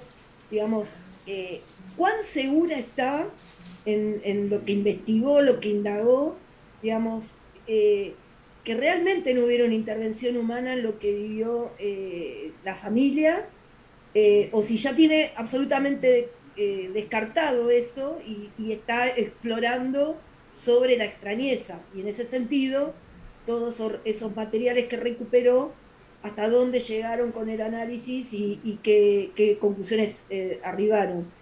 Y Jack, básicamente, estoy interesada en este caso por el tema de los materiales, claramente. Claro. Pero vamos primero con la pregunta a Paola y ahora después le preguntás a Jack. Así lo hacemos fácil para Alexandra, que pobre la estamos matando, debe tener la cabeza en este momento. Dejen sus likes para que Alexandra recupere energía. Vos pones un like y Alexandra, que está como a las 4 de la mañana, recupera energía automáticamente por cada like que le ponen al video. Adelante, dale. So Andrew's question is, as a field researcher, you probably wondered and investigated the relationship between what was happening with the atomic bomb and this case. How are you so sure, or are you sure, that there was no human intervention in what happened to this family? And what conclusions do you draw out of this? That there was no human intervention where? I don't understand that part. But what kind of human intervention? That the army did not know that the boys had taken anything, and we're dealing with the case 60 years later, so it's too late. to do anything. So, Ya, is that what you meant? What was the question? Andrea, no estamos seguros de que entendimos bien la pregunta, pero Bueno, dice que es difícil, digamos. Un investigador, más allá de los elementos que encuentra, tiene como ese olfato de decir, bueno, di con los elementos y a pesar de que aparecen extrañeza, ¿cuál segura ella está? Si está en un 100% segura interiormente, digamos, esto es más de percepción. Oh, con los okay. elementos. ¿Entiendes? Why do I believe that it's a real case? Well, because when you work 9 years, Yes. 9 years, okay, it's not 2 years, it's 9 years, and the children are telling you, and they live in different places, the same story. It is not an invention. And you, if you have a background in field research, you can tell if people are telling the truth. bueno, Paola dice que después de trabajar durante 9 años en esta investigación, que no son 2, son 9 años, y de estar hablando con los niños, que además vivían en lugares diferentes y coincidían en la historia, dice que entre eso y la experiencia de hacer trabajo de campo, que uno se da cuenta rápidamente cuando alguien te está mintiendo, alguien te dice la verdad, y que para ella era absolutamente verdad. Excellent. Thank you. Well, Okay. Yeah, Jack. It's not an invention because we remember the pilot of a bomber saw everything that the children are describing. He saw that the tower that had been bent, he saw the fire in the vegetation, he saw the object, and he saw he can place the 2 little Indians who were not Indians at the site. So he sees all of that, he sees the fire, and he described exactly what the children are describing. Okay, that's number one. Número uno. Número 1. Dice que una de las razones por las que están tan convencidos de este caso es porque además se tiene el testimonio del piloto que corrobora todo lo que vieron los niños. El piloto vio la torre dañada, los niños a los que él llamó los pequeños indiecitos, aunque no eran indiecitos, el fuego, el humo, todo coincide. Ese es el primer. Número 2. We have that, the testimony of the fact that the head of the Atomic Energy Commission, who was the governor of the state of Washington, showed the file. He did not give the file to him, but she showed the file confirming the sighting by Remy Baca. Okay, and we have other people that Paola has found recently who knew Remy Baca and can confirm what happened before Paola met him. Okay. Okay. Así que además, como punto número 2, está el testimonio de la Comisión de Energía Atómica, que tenían el archivo sobre lo que había visto Remy Baca. No le dieron el archivo, pero sí se lo mostraron. Entonces, eso también es un punto muy importante. Número 3, when you invent a story like that, why would you keep silence? Why would you be terrified by the story for 65 years when we know what these men did in their conduct? You know, as Paola says, Jose Padilla was in the police, was a policeman in California. He had been fighting in Korea. He had 2 bullets in his body, one that he received at the Korean War, and one when he arrested a criminal in California. These were not stupid people. Yeah. These were men of responsibility all their life. El tercer punto es que ¿para qué iban a inventar una historia así y no contarla?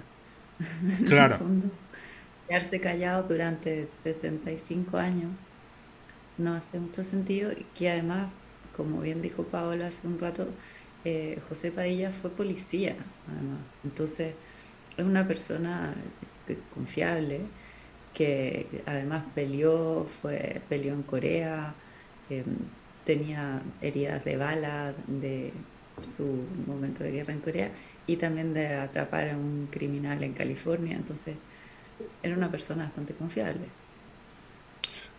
The other thing that we have is, Sabrina is not trained in science. Mm-hmm. She's not a technical person, but she's very smart. She's a nurse in Los Angeles, in a hospital in Los Angeles. So she has a place of responsibility. She's an operating room nurse. She's attending operations. So she's a very responsible person. What she describes in her very natural way of speaking is extraordinary, Mm-hmm. because it matches things that have been hypothesized in physics that she could not possibly know, that would validate certain experiments and would validate what was seen later at Roswell. So, but Roswell is 2 years later. Mm-hmm. And that's what she describes finding at the site with her grandfather. Okay. Bueno, dice que el cuarto punto es el testigo, o sea, es la cuarta testigo también, Sabrina, que ella, no siendo científica, de todas formas es una persona muy responsable y confiable, enfermera de Los Ángeles, una persona que se le permite estar en una operación, asistir en algo tan importante. Es alguien responsable que da un carácter de testigo creíble. Sí. Y que además cosas que ella cuenta coinciden con experimentos y estudios que se estaban haciendo en la física teórica que ella no tenía cómo saber. Entonces, sí, perfecto. Perfecto. Andrea, le querías hacer una pregunta específica a Jack sobre metamateriales. Fundamentalmente la parte física, porque este caso me fascina Sí, por dos es cosas. fascinante. Es todo el entorno histórico con la relación con hechos históricos y la evidencia física y testigos y mucha relación con testigos realmente importantes. Pero hay elementos físicos y la historia los trajo a la mano para que ellos lo analicen.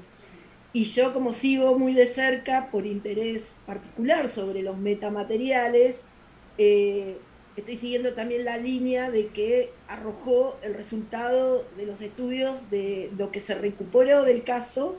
Creo que había base de aluminio, si no mal entendí, en lo que contó Paola. Sí.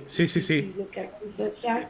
Bueno, ¿por qué el aluminio, el magnesio se convierten en los elementos bases? Si hay coincidencia en lo que él vio en ese material con respecto a lo que viene estudiando en los restantes materiales de hechos extraordinarios. Okay. So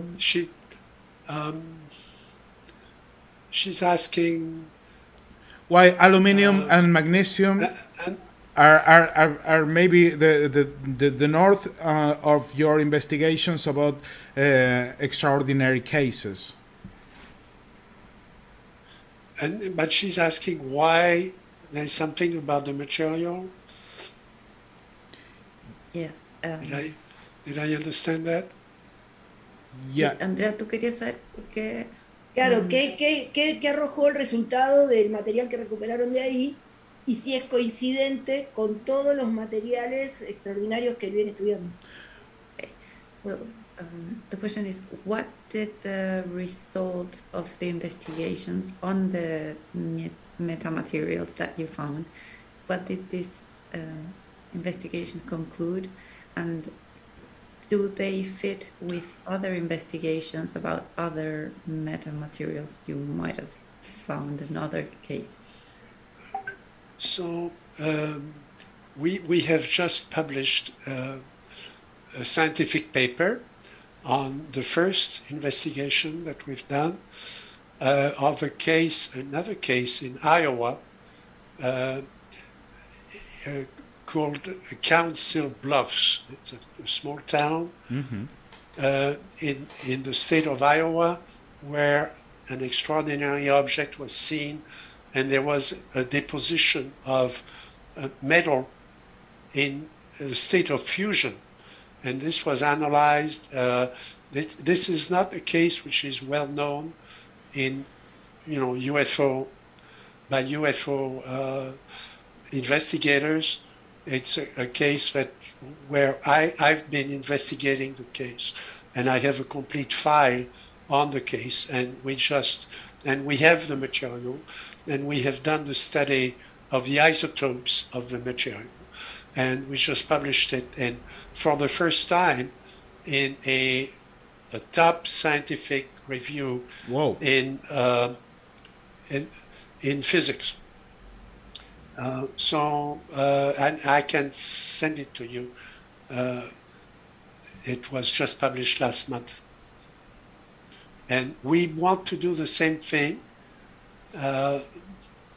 Andrea, we have now done the same process with the material that you gave me when I was at your museum, and we are going to do the analysis, the same analysis with your material. Por supuesto que sí, lo voy a recibir con gusto. Ok, adelante Alexandra. Para, Andrea, que traslada esto a Alexandra y ya seguimos. Bueno, dice que acaban de publicar una investigación sobre un caso que no es muy conocido, que se dio en Iowa, donde también hay un objeto extraordinario y deja metamateriales. Entonces que el material que se vio ahí, ellos lo tienen, lo estudiaron y estudiaron los isótopos de este material. Entonces la publicación que acaba de salir hace un mes en la revista Physics da cuenta del resultado de esos análisis, y ahí también él dice que van a hacer esa misma investigación con el material que le pasaste o que vio cuando fue a tu museo, que ahora van a desarrollar eso mismo. Sí, bueno, le agradezco el envío, que lo voy a recibir con mucha alegría, pero mi pregunta en realidad apunta a por qué todos los casos que yo sé que él está investigando, los elementos que siempre aparecen son en base a aluminio y magnesio, con isótopos de aluminio y magnesio diferenciados, que si en el caso de Trinity, él puede observar como la misma línea. Okay. So Andrea's asking that they can see in many cases that it appears that the analysis from these metamaterials sort of points to aluminum and ¿cuál era el otro? Magnesium. Magnesium as part of the results. Did you get the same sort of results with the Trinity materials or no? And why do you think these two metals keep showing up?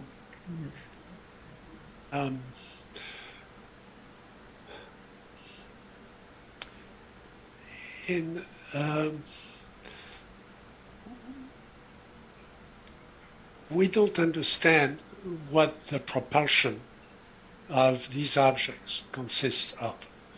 Again, if we take the three cases, the Trinity case, Socorro and Valensol, with the same type of engine of vehicle.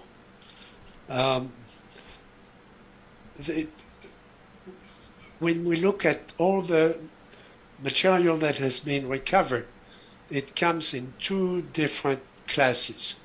There is a very light, shiny material like magnesium, aluminum, and so on. And then there are heavy, another type of heavy materials that are from a different part of the element table.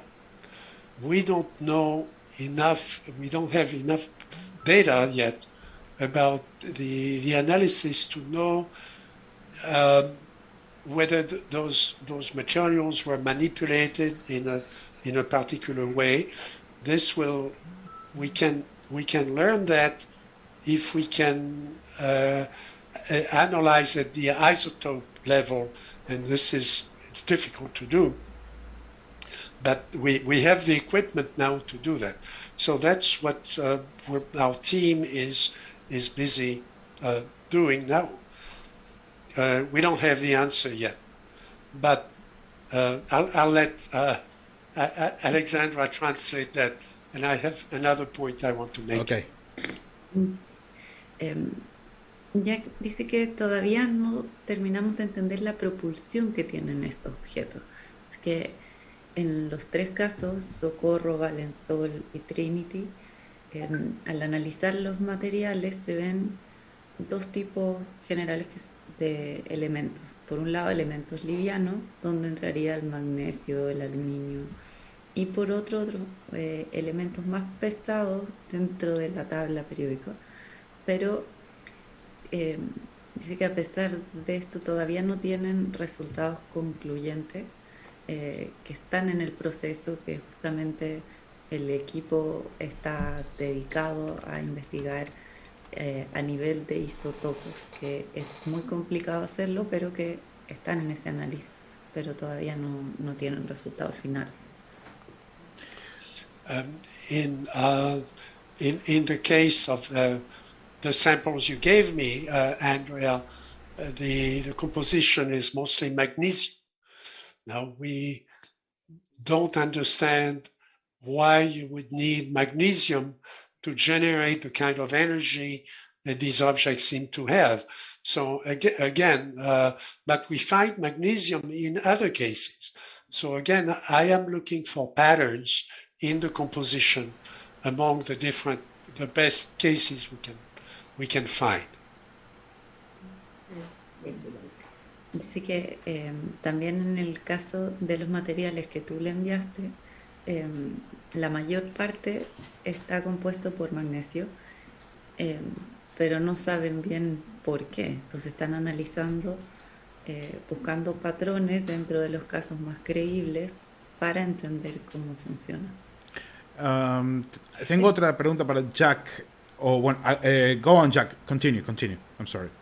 So I wanted to show you the photograph of Paola with Senor Padilla and Sabrina last year in New Mexico.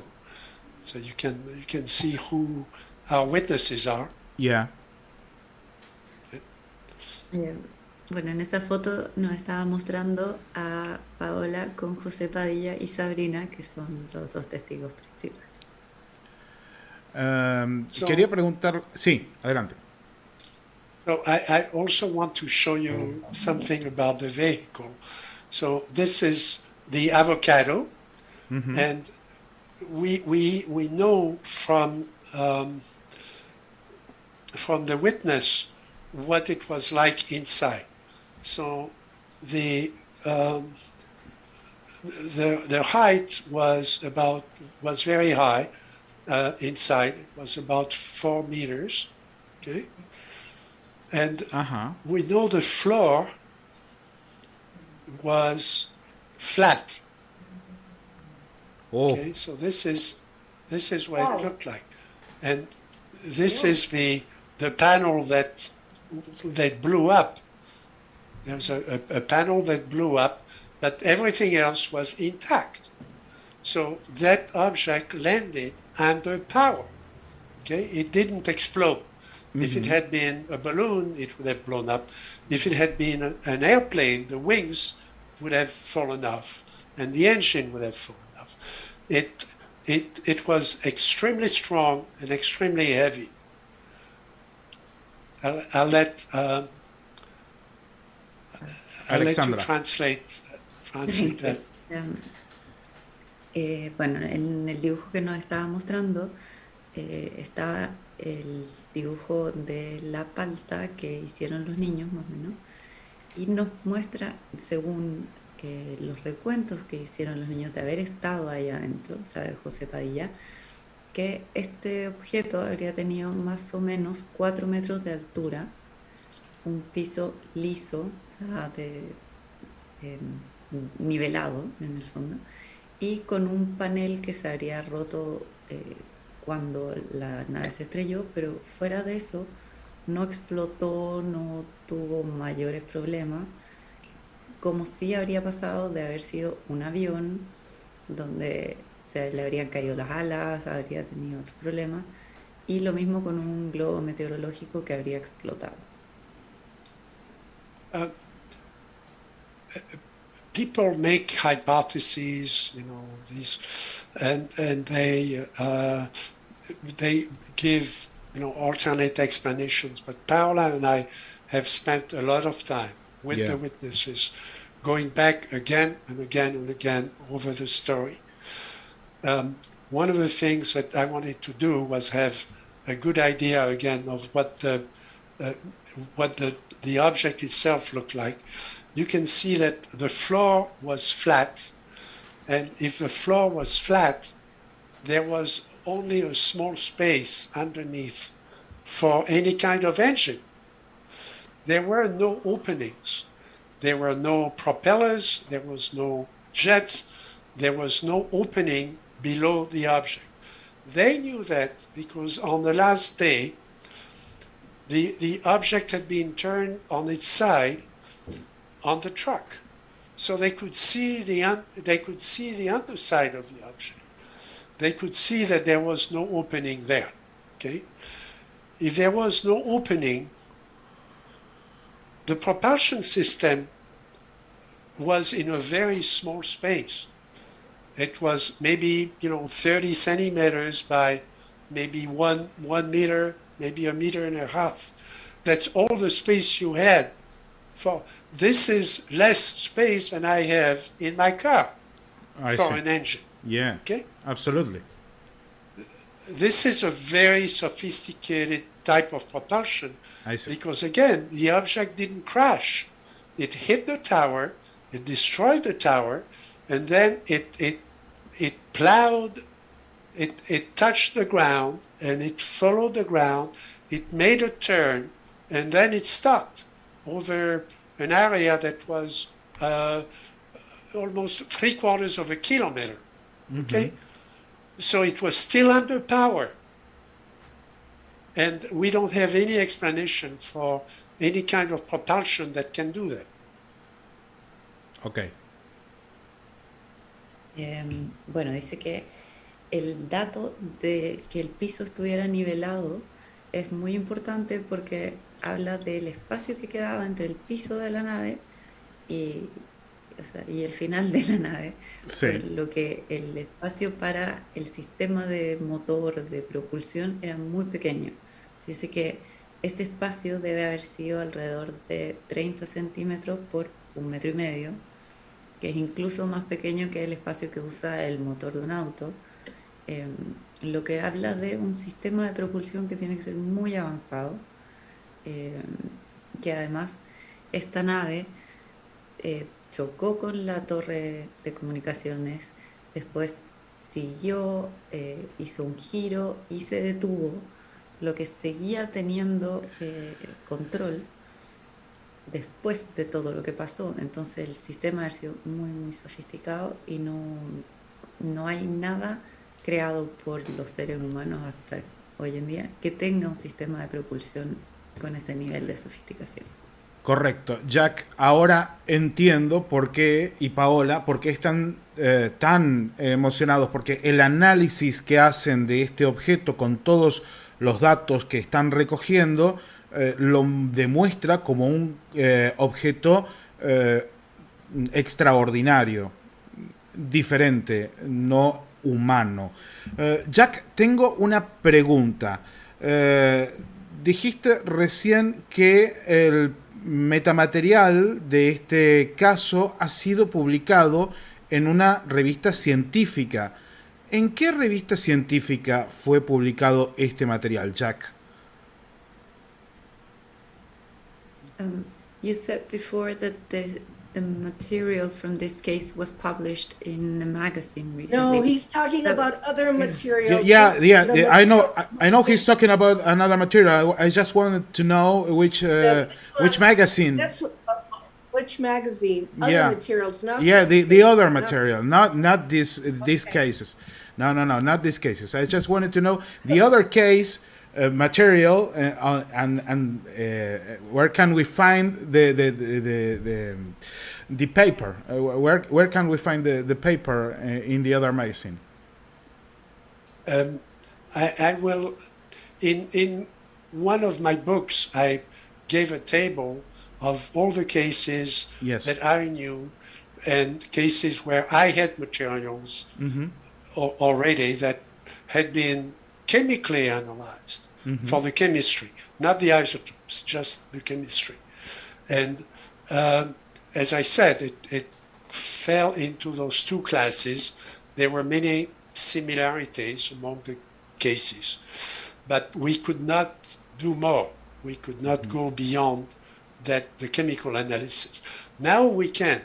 So now we are at the beginning of a re-examination of the most important cases where we have materials.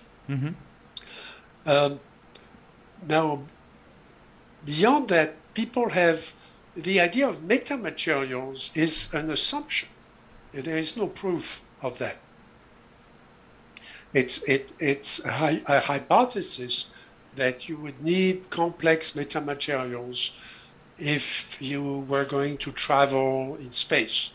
Yeah. I'm not sure that will be verified. Maybe it will, maybe it will not. The most advanced car on the road today is a Toyota car that runs on hydrogen. Yeah. Hydrogen is the simplest material. It's not a material, it's a gas. It's the simplest element you can find. And the exhaust is pure water. Yeah. When the car was presented in Japan, the president of Toyota stood on the stage before the press. The car was behind him, the car was running, and there was a glass, an empty glass, under the tailpipe of the car. And when the president of Toyota had finished his presentation, he went and took the glass and drank it. Okay? The exhaust from the car. He drank it because it was essentially pure water. Yeah. With nothing else. Okay? So you can do something very, very, very complex with very simple things. There is nothing that says that traveling in space needs complex materials. Okay. He asked what magazine Nolan's paper was put in. He asked the name of the magazine that Nolan's work was put in. Is that what you asked? Yeah. The name of the magazine. What is the name of the magazine? So I will send all the information to you. Okay. Thank you. It's a magazine. It's the Annals. It's the Annals of Astronautics. Oh, yeah, I know that magazine. It's an Elsevier. It's an Elsevier magazine. It's a top space physics, magazine for astronautics in the world. So it took 1 year after we presented the paper. The paper was accepted for review. There was a team of reviewers, of referees, who critiqued the paper. We revised the paper over 1 year, and then it was published. Okay. So we're very proud of that because it's the first time Sí. that a scientific paper about UFOs has been published in a review, in a top-level scientific review with referees. Okay, I was asking you that because for us it's quite a news, you know, it's a breaking news for us. But I'm gonna help Alexandra to translate all this chat. Lo que decía al principio Jacques Vallée, que dio también una respuesta muy interesante, es que él tiene toda una lista de materiales que ha ido consiguiendo a través de los años, que ha ido analizando de forma química, no los isótopos, tanto porque no contaban con los equipos. Ahora sí cuentan con los equipos y van a comenzar con los análisis de todos esos materiales para poder llegar a conclusiones. Pero que también se ha creado como una bola alrededor de los metamateriales y que los metamateriales él no está tan seguro de que sean necesarios para viajar por el espacio, que para viajar por el espacio no necesariamente tienen que ser materiales tan complejos como los que uno imagina. Y da el ejemplo, por ejemplo, del auto más avanzado del mundo en este momento, que es un Toyota que fue presentado en Japón y que se alimenta de hydrogen o nitrogen, you said, the car in Japan. Hydrogen. Well, hydrogen. Que funciona a hidrógeno y que básicamente está alimentado por agua, que incluso el presidente de Toyota fue a la presentación del coche y que del caño de escape del coche lo que salía era agua. Puso un vaso, juntó el agua y la bebió porque era agua perfectamente pura y bebible, porque el motor funciona con hidrógeno, que es uno de los gases más comunes y sencillos en el universo, por lo que él piensa que no es necesario estrictamente que haya metamateriales para viajar a través del espacio. Y también Paola agregaba que nosotros estábamos preguntando sobre el artículo publicado en una revista científica respecto al material de Nolan. Él lo que dice es que en la revista que fue publicado, es una revista de primer nivel, nos dio allí el nombre, que es Anales de la Investigación Astronómica, creo que era, si no Alexandra, si lo anotaste ayúdame, y que esto es la primera vez, y esto es primicia en la señal, es la primera vez que se publica el análisis de un material encontrado relacionado a un UFO, a un OVNI, en una revista científica que se llevó aparte, o sea, se llevó a cabo el proceso de la presentación del material, de la revisión, ahora bueno, va a revisión de pares, pero todo esto fue preaprobado, fue publicado según el contexto científico correspondiente para poder darle a esto la credibilidad y el tenor y la importancia que tiene. Si me faltó algo, Alexandra, agrégalo, por favor. Quiero darte una mano. Perfecto. Muchas gracias. No, por favor. Bueno, sí, comentario? adelante. Que yo concuerdo con el tema de los materiales, pero mucho más importante me parece que la validación de una situación extraordinaria en un material, metamaterial o ultramaterial, en mi modo de ver, es porque, como en el caso Trinity, parte de la identificación de un testigo sobre el hecho. Entonces, quizá la mirada que tenemos más humana en esta parte de la investigación es que el material lo que tiene de extraordinario es que viene también acompañado del relato de un testigo que es testigo de un hecho extraordinario que arrojó ese material. Entonces, el validar un material desde ese lugar también en términos de investigación, como lo que vino haciendo Paola, me parece que es un paso superador. Muy bien. Tenemos también a Rodrigo Fuensalida desde Chile, nuestro querido amigo que debe tener su pregunta por allí, por supuesto, preparada. Rodri, adelante, mi querido amigo. Bien. Es una pregunta un poco filosófica. Okay. Para ambos, tanto para Paola como para Jack. Si consideramos el hecho de que el fenómeno OVNI generalmente prepara un escenario en su aproximación da la idea que tiene todo controlado.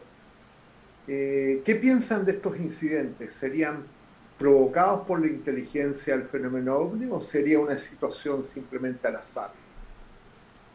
Buena pregunta. Okay, Translate. I understood a part of that because it's a philosophical question. That what it was an accident? Is that what he's saying, or was it programmed? No. What he said was, and for both of you, the question is, in a kind of a philosophical question, if the fact that this object fell into the ground, or maybe this object, we're talking about Trinity, is some kind of test by the phenomena. Because you can think about a lot of things which are not material and are really part of the phenomena, and maybe this is the other side, the side of the really physical objects, the objects you can see, you can touch, you can measure. Is there some kind of maybe of game by the phenomena with giving us this data and these things to analyze? I'll just answer really quickly first. I don't think it's an accident. Mm-hmm. I think the timing is everything. Yep. I think when it happened is very important. I think it was a gift to us. I think that whatever is out there, and I don't want to speculate what it is out there, is giving us a message about our exploding the atomic bomb. And I think that it is not even an accident that Jacques and I are doing it 60 to 70 years later. I think whatever, this is my opinion, whatever was in there knew we were going to do the story 70 years later, 60 years later.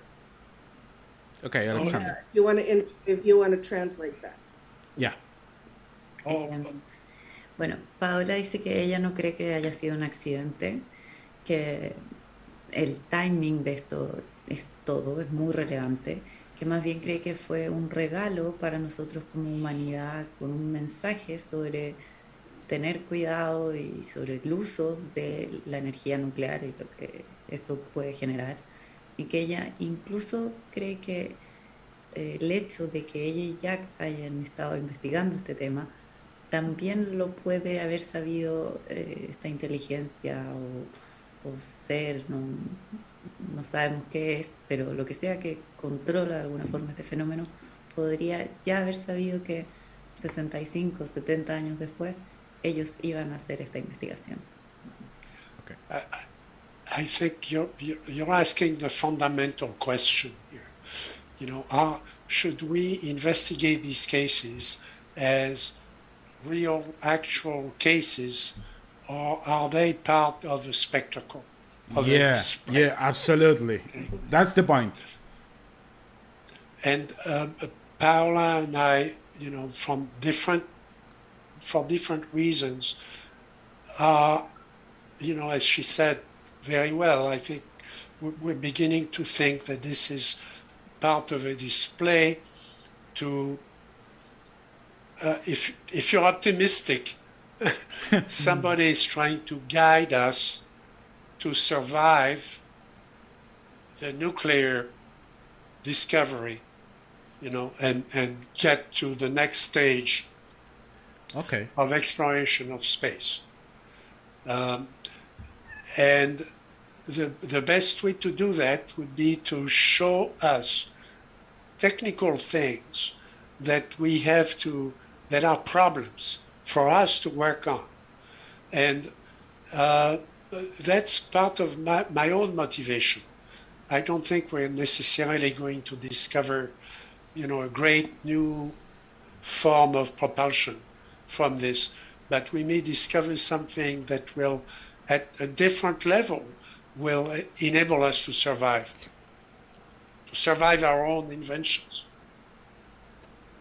Bueno, Jack nos dice que esta pregunta es fundamental, que justamente eh, ellos creen que esto más que un display, o sea, que un accidente es un display, una puesta en Representación. escena, claro, una presentación, una puesta en escena, una especie de show controlado, que si somos positivos puede tener que ver con lo que decía Paola, como de una guía de una inteligencia superior o como se le quiera llamar, que nos ayuda tal vez a sobrevivir a nuestros propios inventos.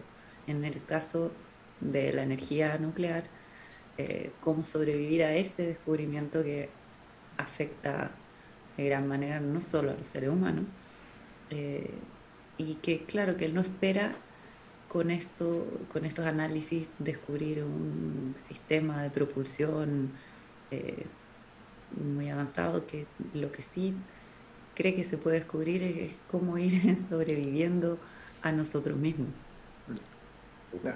Importante. If you think of the case of Juan Perez Sí. in your country, in Sí. Argentina, Sí.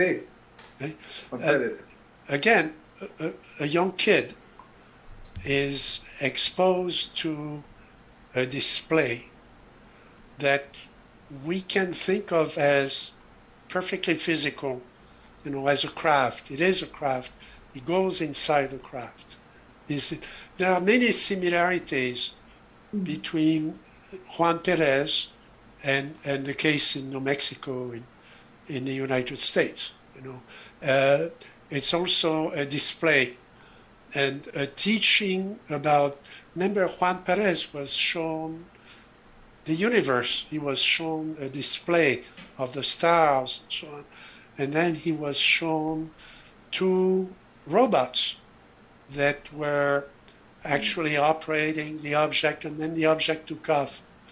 And I think the correlation is, again, I'm trained in information science in looking at correlations and patterns. The pattern here is very obvious. I don't think that if you could design an object like that, you would just hit a tower. I think the shock with the tower was also part of the display, to make sure that we paid attention to it. Okay. Because that tower controlled all the communication over the north end of White Sands. A few days after the explosion of the first atomic bomb in history. You can't say that this was invented by 2 kids. Bueno, ahora hacemos una comparación con el caso de Juan Pérez, donde también vemos un niño que es expuesto a una especie de display, de show, donde él ve una nave, se sube, le muestran imágenes del universo, de estos 2 robots que operaban la nave, y después ven a la nave despegar. Entonces, para él, el patrón es muy obvio entre este acontecimiento de Juan Pérez más Trinity.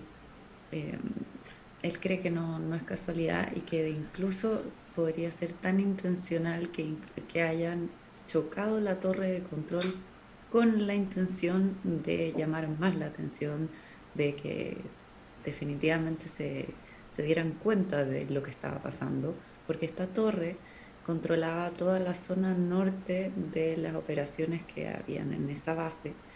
Entonces, ya al chocar la torre, imposible que esto pasara desapercibido y solo lo vieran los niños. Bueno, supongo que Alexandra, justamente, que nos ha estado haciendo el aguante hasta ahora, tendrá su propia pregunta para hacerle a Jack y a Paola. Así que, Alexandra, adelante. Un momento. So many questions. Where to start?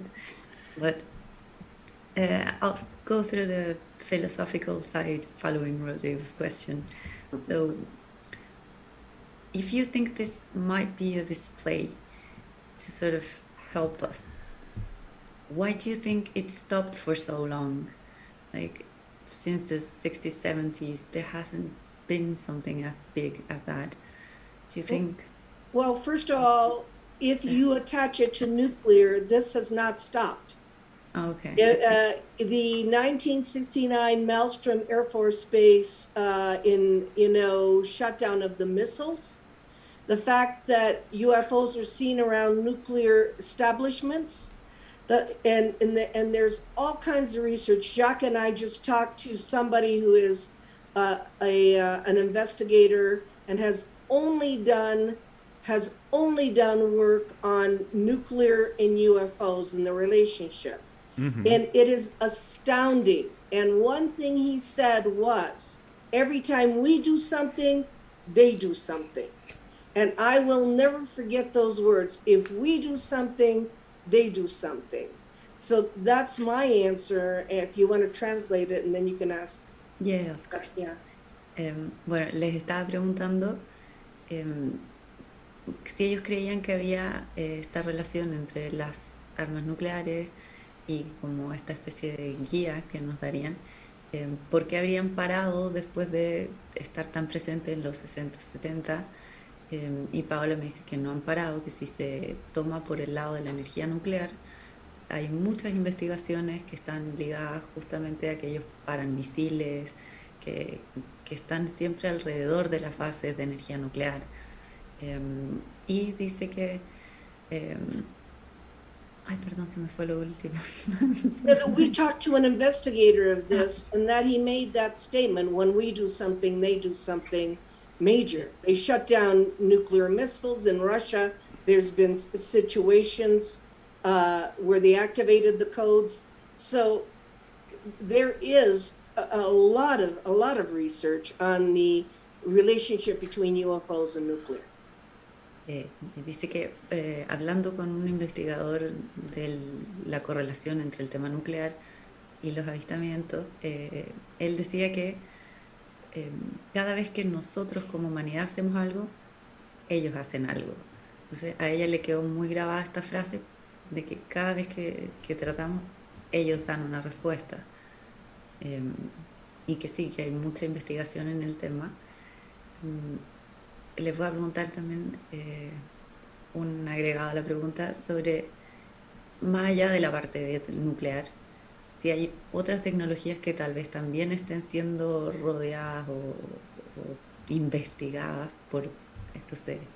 So I wanted to sort of complement that question with other than the nuclear energy. Do you think there's other technologies that they might be worried about, or they're surveilling somehow, or it's mostly just nuclear and atomic energy? Oh, I don't know, so Jacques can answer that. There are obviously other technologies that are a danger. Artificial intelligence, for example, which is a field that I've studied, that I'm following, could make humans unnecessary. Mm-hmm. Okay? It could even be evolving into, another form of existence where we don't have a place. Okay. I don't believe that about artificial intelligence, but that's another example of a technology that could threaten us and force us to change our behavior on this planet. Okay. I keep thinking of Juan Perez, because in that movie, Testigo de Otro Mundo, sí. If you remember, he was, but Jose Padilla also was a witness, was a testigo, mm-hmm. Of something. Sí. Something was presented to the two kids at a place that was the most sensitive point on the earth at that point, okay, which was obviously the place, where the atom bomb had exploded. Ujú. And in the case of, I spent time with Juan Perez, alone with him. I relearned enough Spanish because I wanted to be able to have a conversation with him without an interpreter. Ujú. And to a great extent, I was able to do that, face to face with him. I wanted to find out what his feelings were when he was in the presence of these robots, and what had happened after that. And what had happened after that was that there was a presence around him that remained, that was very much part of his existence. He was afraid of it. To some extent, to a large extent, the fact that we paid attention to this and we made the movie and we reunited him with his, with his tribe essentially, and his origins, helped in healing that feeling. But being part of that experience, and it's the same thing with Jose, is not without profound consequences on the witness himself or herself. And that's something that so many ufologists don't understand, because they don't go to the site. They don't spend the time. As Paola said, we've gone back to New Mexico many times, and we've spoken to the same witnesses again and again, asking the same questions again and again. And we know about their lives, and we've met people who have known them before we knew them. That's what you have to do a complete investigation. You can say, oh, the two kids invented it. Or you can't say, well, it was a hoax by the Russians. What Russians? So those things are ridiculous, but somehow they blur the analysis. So we have to be very formal, very strict, very attentive to all the details when we do that kind of. And that's a lesson that I keep learning. And I learned a great deal with Paola, of course. Ok. Paola is a good teacher. Alexandra, déjame saber si puedo ayudar con la respuesta. Te voy contando, o Ok. complementa si me falta algo. Dale. Dale. Bueno, él dice que hay otras tecnologías que son potencialmente peligrosas, como la inteligencia artificial. Porque yo le pregunté si fuera de la energía nuclear, habían otras tecnologías claro, que pudieran llamar la atención de estos seres, de esta inteligencia, justamente como porque fuera un peligro para nosotros. Entonces él responde que potencialmente la inteligencia artificial, y que uno de los temas que tiene la inteligencia artificial es que podría volver irrelevantes a los seres humanos, que podrían en el fondo cumplir con todas las cosas que hacemos nosotros y podrían pasar a ser una amenaza.